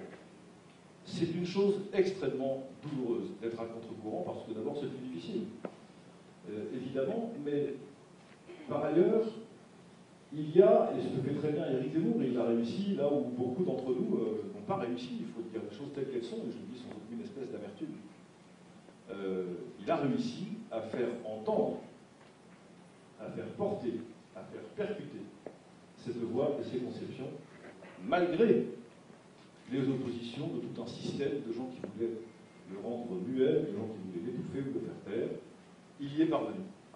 C'est son succès, c'est notre chance, cette chance est commune, c'est notre espoir, et c'est parce que, précisément, il déploie ses convictions de la façon dont il le fait. Parce qu'elles sont justes. Parce que, du fait qu'elles sont justes, elles sont percutantes. Elles parlent à beaucoup de Français. C'est ça qui nous assurera, je pense, je l'espère, je le sais, un magnifique succès. Pas le 10 avril, le 10 avril, ça n'a pas d'importance. C'est le 24 avril qu'il faut gagner. Et je suis persuadé, grâce à tout cela, nous pouvons encore remporter le 24 avril. Je suis persuadé.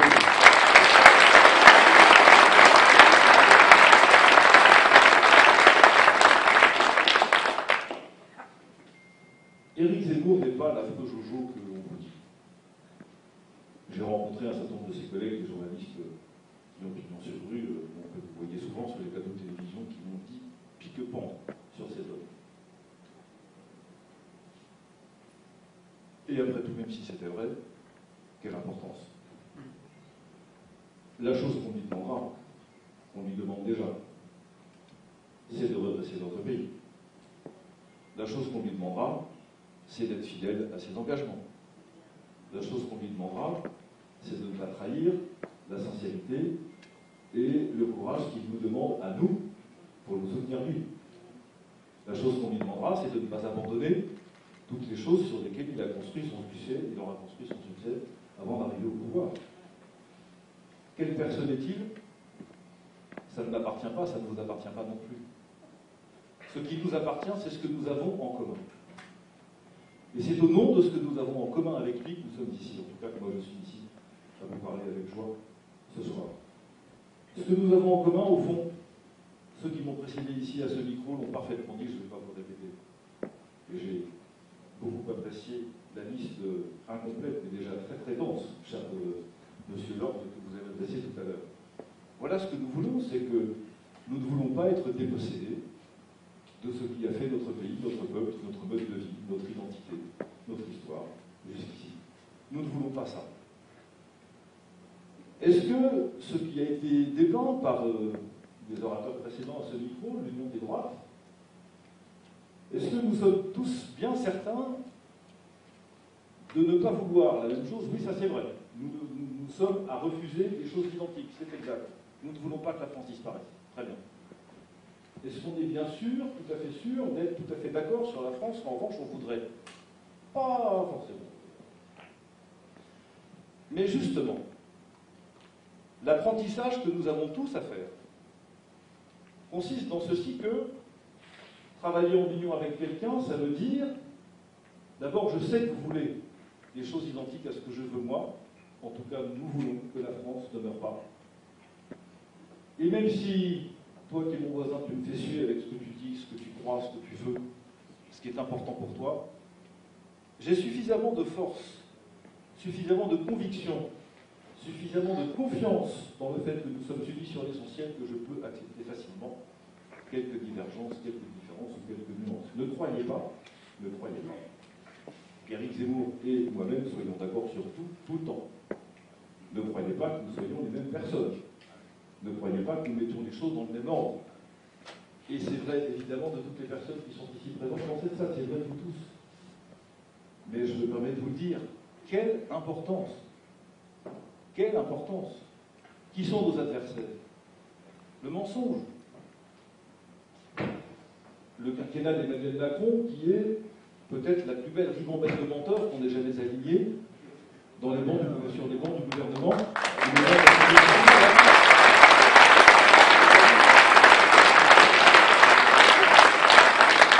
C'est la vérité, bien sûr. C'est la vérité de la situation qui est celle de notre pays, que nous partageons, je crois. La vérité du bilan d'Emmanuel Macron qu'il va bien falloir dresser un jour ou l'autre. La vérité sur la gestion de cette crise sanitaire, événement emblématique de la manière de gouverner du quinquennat de Macron qu'il va bien falloir un jour ou l'autre en parler. Et je vous le dis comme je le pense. Je fais partie de ceux qui croient, c'est un désaccord que j'ai avec notre candidat chéri. Je suis persuadé qu'Emmanuel Macron ne fera sa campagne que sur la crise sanitaire. Parce que et donc il va falloir que nous en parlions. Il va falloir que nous disions ce que nous en pensons.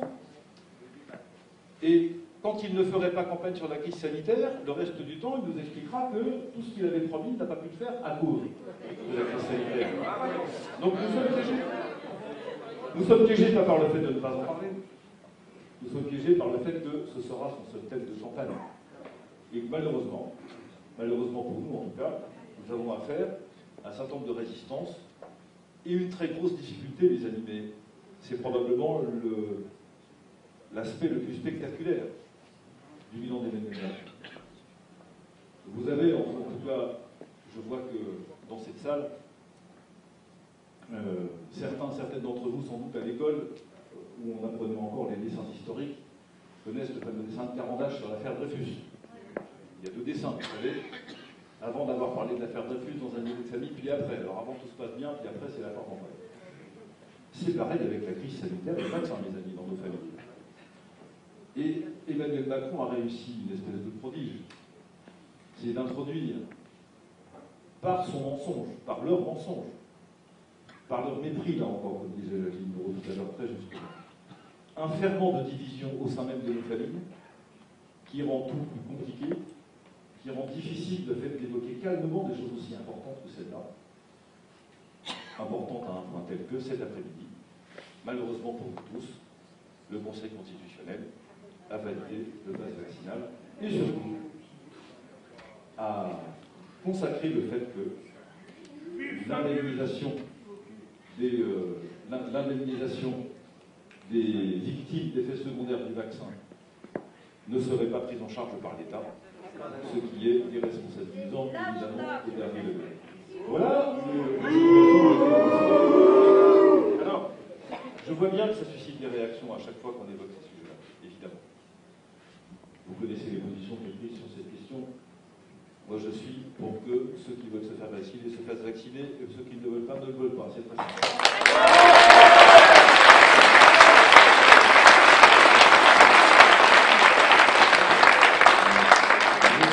Ceux dont les médecins généralistes sont prêts à prescrire des traitements qui fonctionnent, puissent prescrire des traitements qui fonctionnent.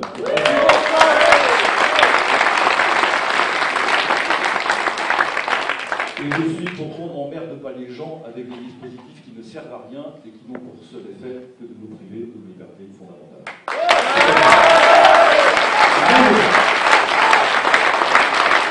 Je pense qu'avec ces trois propositions, je viens de vous faire en 45 secondes le bilan de la crise sanitaire et le bilan de la gestion du gouvernement. Ça n'est pas difficile. Mais nous aurons à nous battre là-dessus. Mais il nous faudra nous battre aussi sur le bilan économique d'Emmanuel Macron.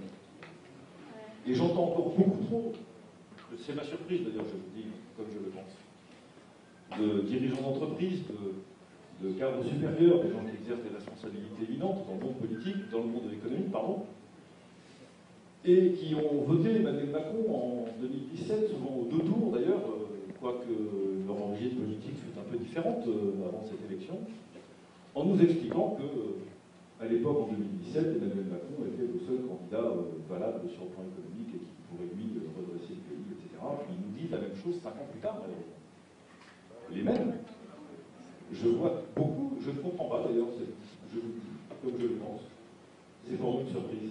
Je pensais qu'il y avait, dans beaucoup de cas, une culture économique chez nos dirigeants, chez leurs cadres, suffisamment de lucidité pour comprendre que quand on endette le pays, à la hauteur qui a été dite tout à l'heure, on ne peut pas prétendre, en même temps, pour le coup, avoir opéré son redressement.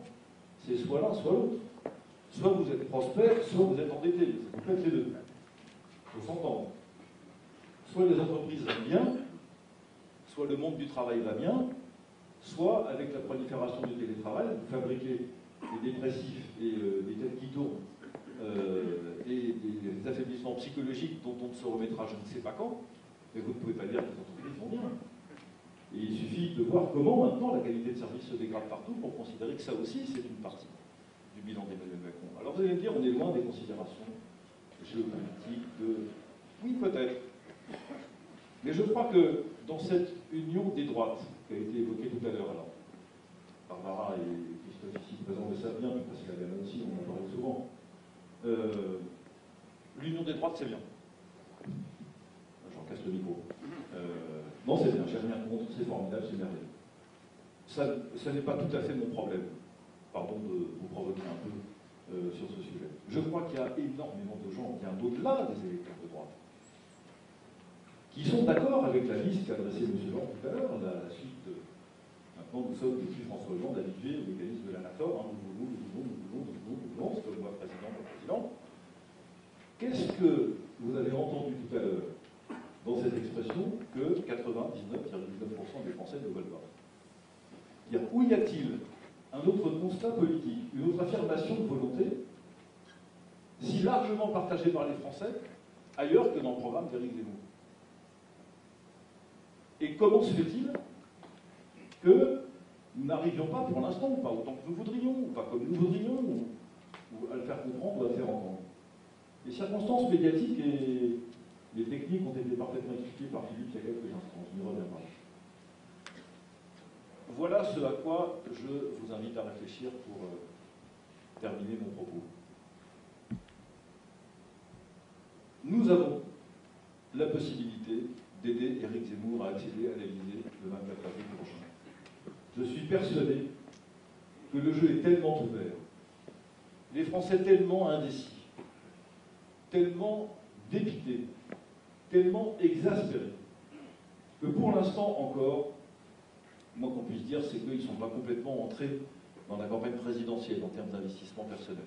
Ça va venir. C'est traditionnel. Ça arrive dans les 3, 4, 5 dernières semaines. Ceux qui ont connu ça il y a longtemps connaissent cette fréquence. Mais nous manquerons à notre responsabilité si jamais nous oublions ce qui s'est passé dans notre pays de manière plus prégnante depuis 5 ans. C'est-à-dire le cri désespéré de ceux qui ont alerté énergiquement les pouvoirs publics en leur disant « Même si vous nous faites une France belle et prospère, un État en ordre, un État tranquille, eh bien nous, un certain nombre de millions de Français, nous n'aurons toujours pas de quoi vivre. Nous n'aurons pas les moyens d'exercer notre liberté. Les fragilités que nous subissons ne nous permettront pas d'être et d'agir comme des citoyens à part entière. » Et regardez ce qui s'est passé sur le handicap il y a 10 jours, qui est révélateur. Évidemment que les accusations portées contre Éric Zemmour étaient ridicules, scandaleuses même, donc elles étaient ridicules. Et que, encore une fois, il suffisait d'écouter ce qu'il a dit pour se rendre compte que tous les reproches qui lui étaient faits étaient absolument nuls et non avenus. Mais j'attire notre attention collectivement sur ce point. Tout à l'heure, Jacqueline a fait un lapsus extrêmement révélateur, évidemment solitaire, évidemment solidaire. Je disais à Philippe, il suffit d'une lettre pour changer quand même un peu la face des choses. Je nous invite à prendre en compte cette solidarité, et j'ai toujours cru, pour tout vous dire, que le mouvement des Gilets jaunes était profondément un mouvement conservateur au fond. Peut-être pas au sens où on mais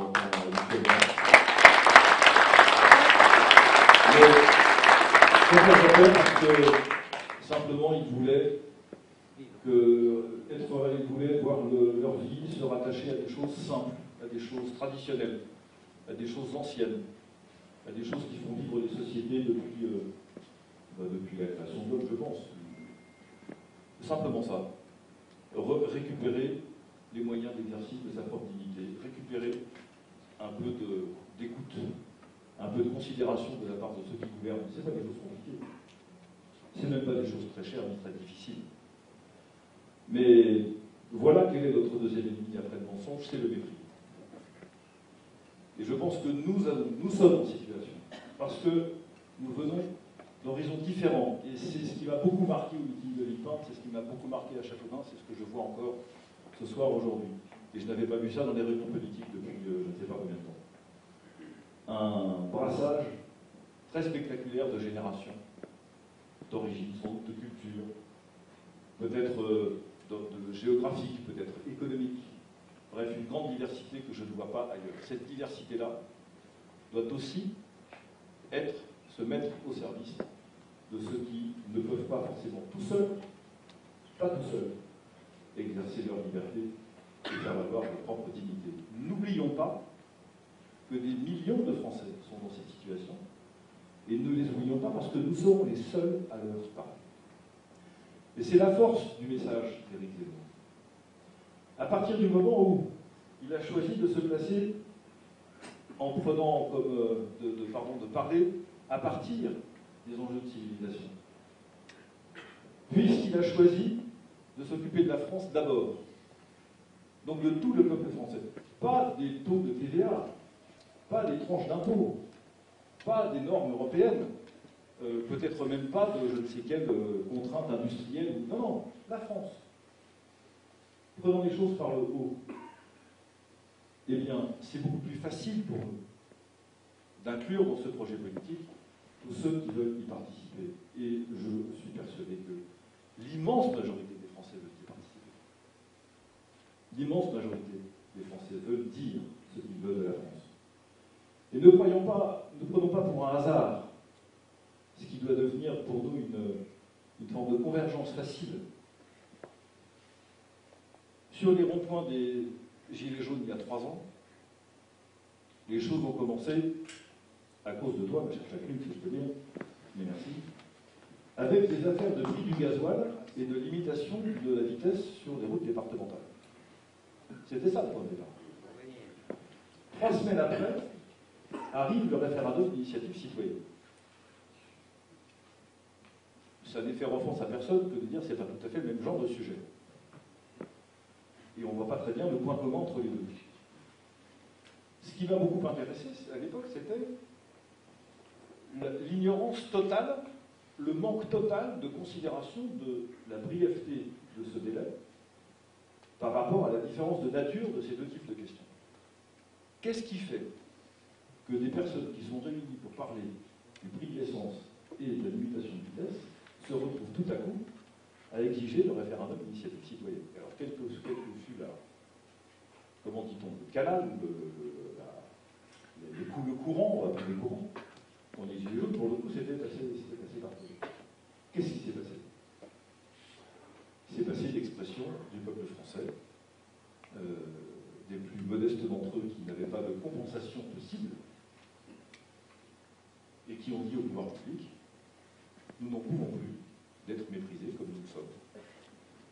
Donc, puisque vous n'entendez pas quand on vous le dit, on va exiger de vous que vous nous donniez la parole. Voilà ce qui s'est passé. Et pourquoi je vous dis notre adversaire, c'est le mépris. C'est ce qu'il y a de plus douloureux, de plus exaspérant. Ça me met, je vous le partage, on est entre nous, mais ça ne sortira pas de la Sarthe, je compte sur vous, dans une rage personnelle que vous n'imaginez même pas. Mon équipe le sait bien. J'en viens moi aussi à devenir un homme presque violent qui ne le suis pas. Il ne faut pas m'emmerder, mais spontanément, ça provoque des bouffées de colère insupportables. Eh bien, nos concitoyens ont les mêmes bouffées de colère. Et je pense que tout ce que nous avons à faire maintenant, évidemment partager le projet politique d'Éric, évidemment partager ses convictions, ses vidéos, ses argumentaires, propager son projet pour la France, évidemment. Tout ça, il faut le faire.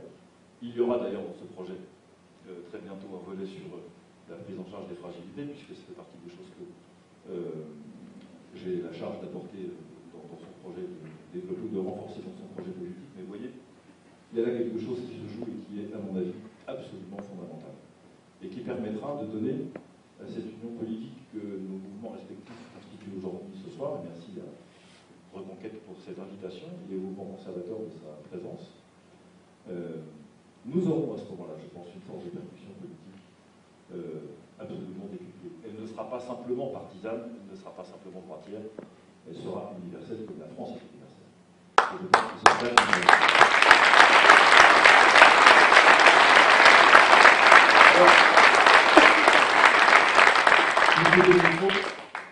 peut-être que cette nouvelle est arrivée jusqu'à vous, mais je suis heureux de partager avec vous cette bonne nouvelle du soutien apporté par mon ancien collègue député, aujourd'hui député européen Gilbert Collard, et Éric Zemmour.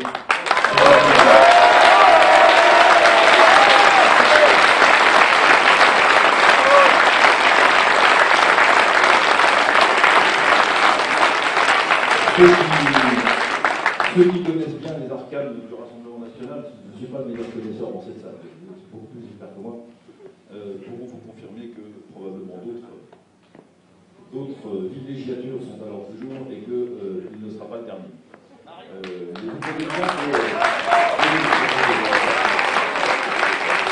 L'enjeu pour nous de ce mois de janvier, février, il est très simple.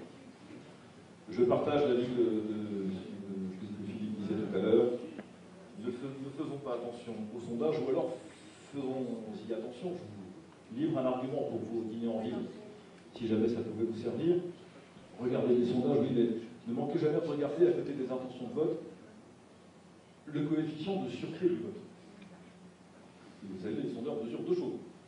Pour qui votez-vous et êtes-vous sûr de voter pour la personne pour laquelle vous venez de dire que vous voterez? Et évidemment, il faut faire la pondération des deux. Quelqu'un comme Emmanuel Macron qui est à 25% d'intention de vote, quand il a 50% de sûreté de vote, ça veut dire qu'en réalité, c'est pas 25, c'est la moitié. Vous êtes... Éric Zemmour est à 12 ou 13%, coefficient de sûreté de vote, 80%, ça fait 10,5. Donc l'écart entre Emmanuel Macron et Éric Zemmour n'est pas de 12 points, mais 2 points. C'est pas pareil quand même. Et si vous prenez les autres, regardez ce calcul à deuxième vous verrez, c'est assez rigolo à faire. Vous verrez bien que tout le monde est dans un mouchoir de poche, mais c'est ce que j'évoquais à l'instant. Je mets la place des Français, c'est très très difficile pour eux de prendre quelques décisions. Donc voilà, l'objectif, il est très simple. Il est de nous assurer que le 10 avril au soir, notre candidat finira parmi les deux premiers du premier tour. Le reste, pardonnez-moi, est de la littérature, comme disait le grand Paul Verlaine. Le reste est de la littérature. C'est ça l'objectif. Alors, je ne vais pas vous faire de leçon de morale, d'abord j'ai horreur de ça. Vous savez parfaitement ce que vous avez à faire. Vous savez comment vous devez le faire, vous avez tous les outils pour le faire, donc je ne perds pas de temps avec ça. J'ai une seule chose à vous dire vraiment, et cette fois-ci, je dis que je conclue, mais c'est promis, cette fois-ci c'est pour de vrai. Ça va être compliqué. Ça va être compliqué. Cette campagne présidentielle est probablement, elle est la plus brutale qu'il m'ait été donné de voir, et qui, cher Pascal, cher Monsieur Land, on a une fois quelques dizaines de campagnes politiques au compteur, donc on s'en est un peu habitué. Je n'ai pas connu de campagne plus brutale que celle-ci. Je n'ai pas connu de campagne plus violente. Ce qui nécessitera un courage, une force, une détermination, une volonté accrue de la part de nous tous qui soutenons un candidat qui n'a pas l'heure, en tout cas, de plaire à tout le monde et donc qui suscite beaucoup plus, pour l'instant, en tout cas, d'opposition que de soutien. Donc ce sera compliqué. Donc vous vous engueulerez avec vos voisins, avec vos frères et sœurs, avec vos enfants, avec vos collègues de bureau, mais c'est là aussi, je commence à voir des cheveux qui changent de couleur à mon tour. Je dis aux jeunes, ça vous arrivera, arrêtez de frimer comme ça sert à rien. Ça n'est pas si grave, l'engueulade. Ce qui compte, c'est la constance. Et c'est ça qui nous attend. Nous avons 80 jours à peu près de campagne électorale, 80 jours de combat, on peut dire ça comme ça, parce que ça va en train, comme toutes les campagnes. Et la conviction est là, l'énergie est là, vous êtes là, votre amour de la France est là, tout est là. Il va falloir tenir pendant 80 jours, 73, je ne sais pas combien, quelque chose, ça sera très long, mais je persuadé que la victoire non seulement est possible, mais qu'elle nous tend les bras. Il suffit d'aller.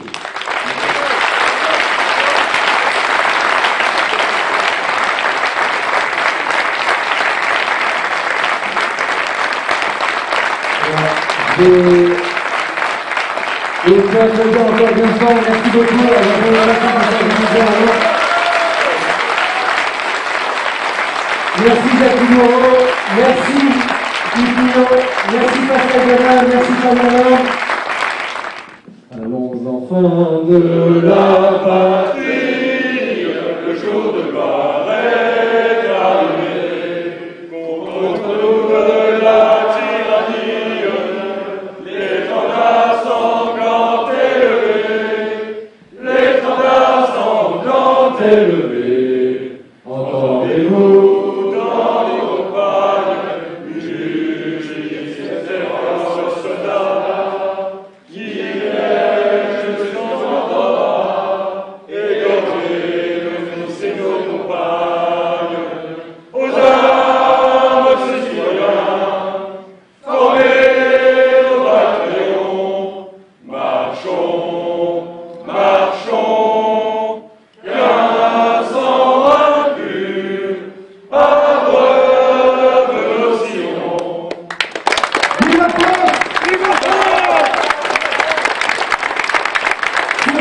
Surtout, vive la France!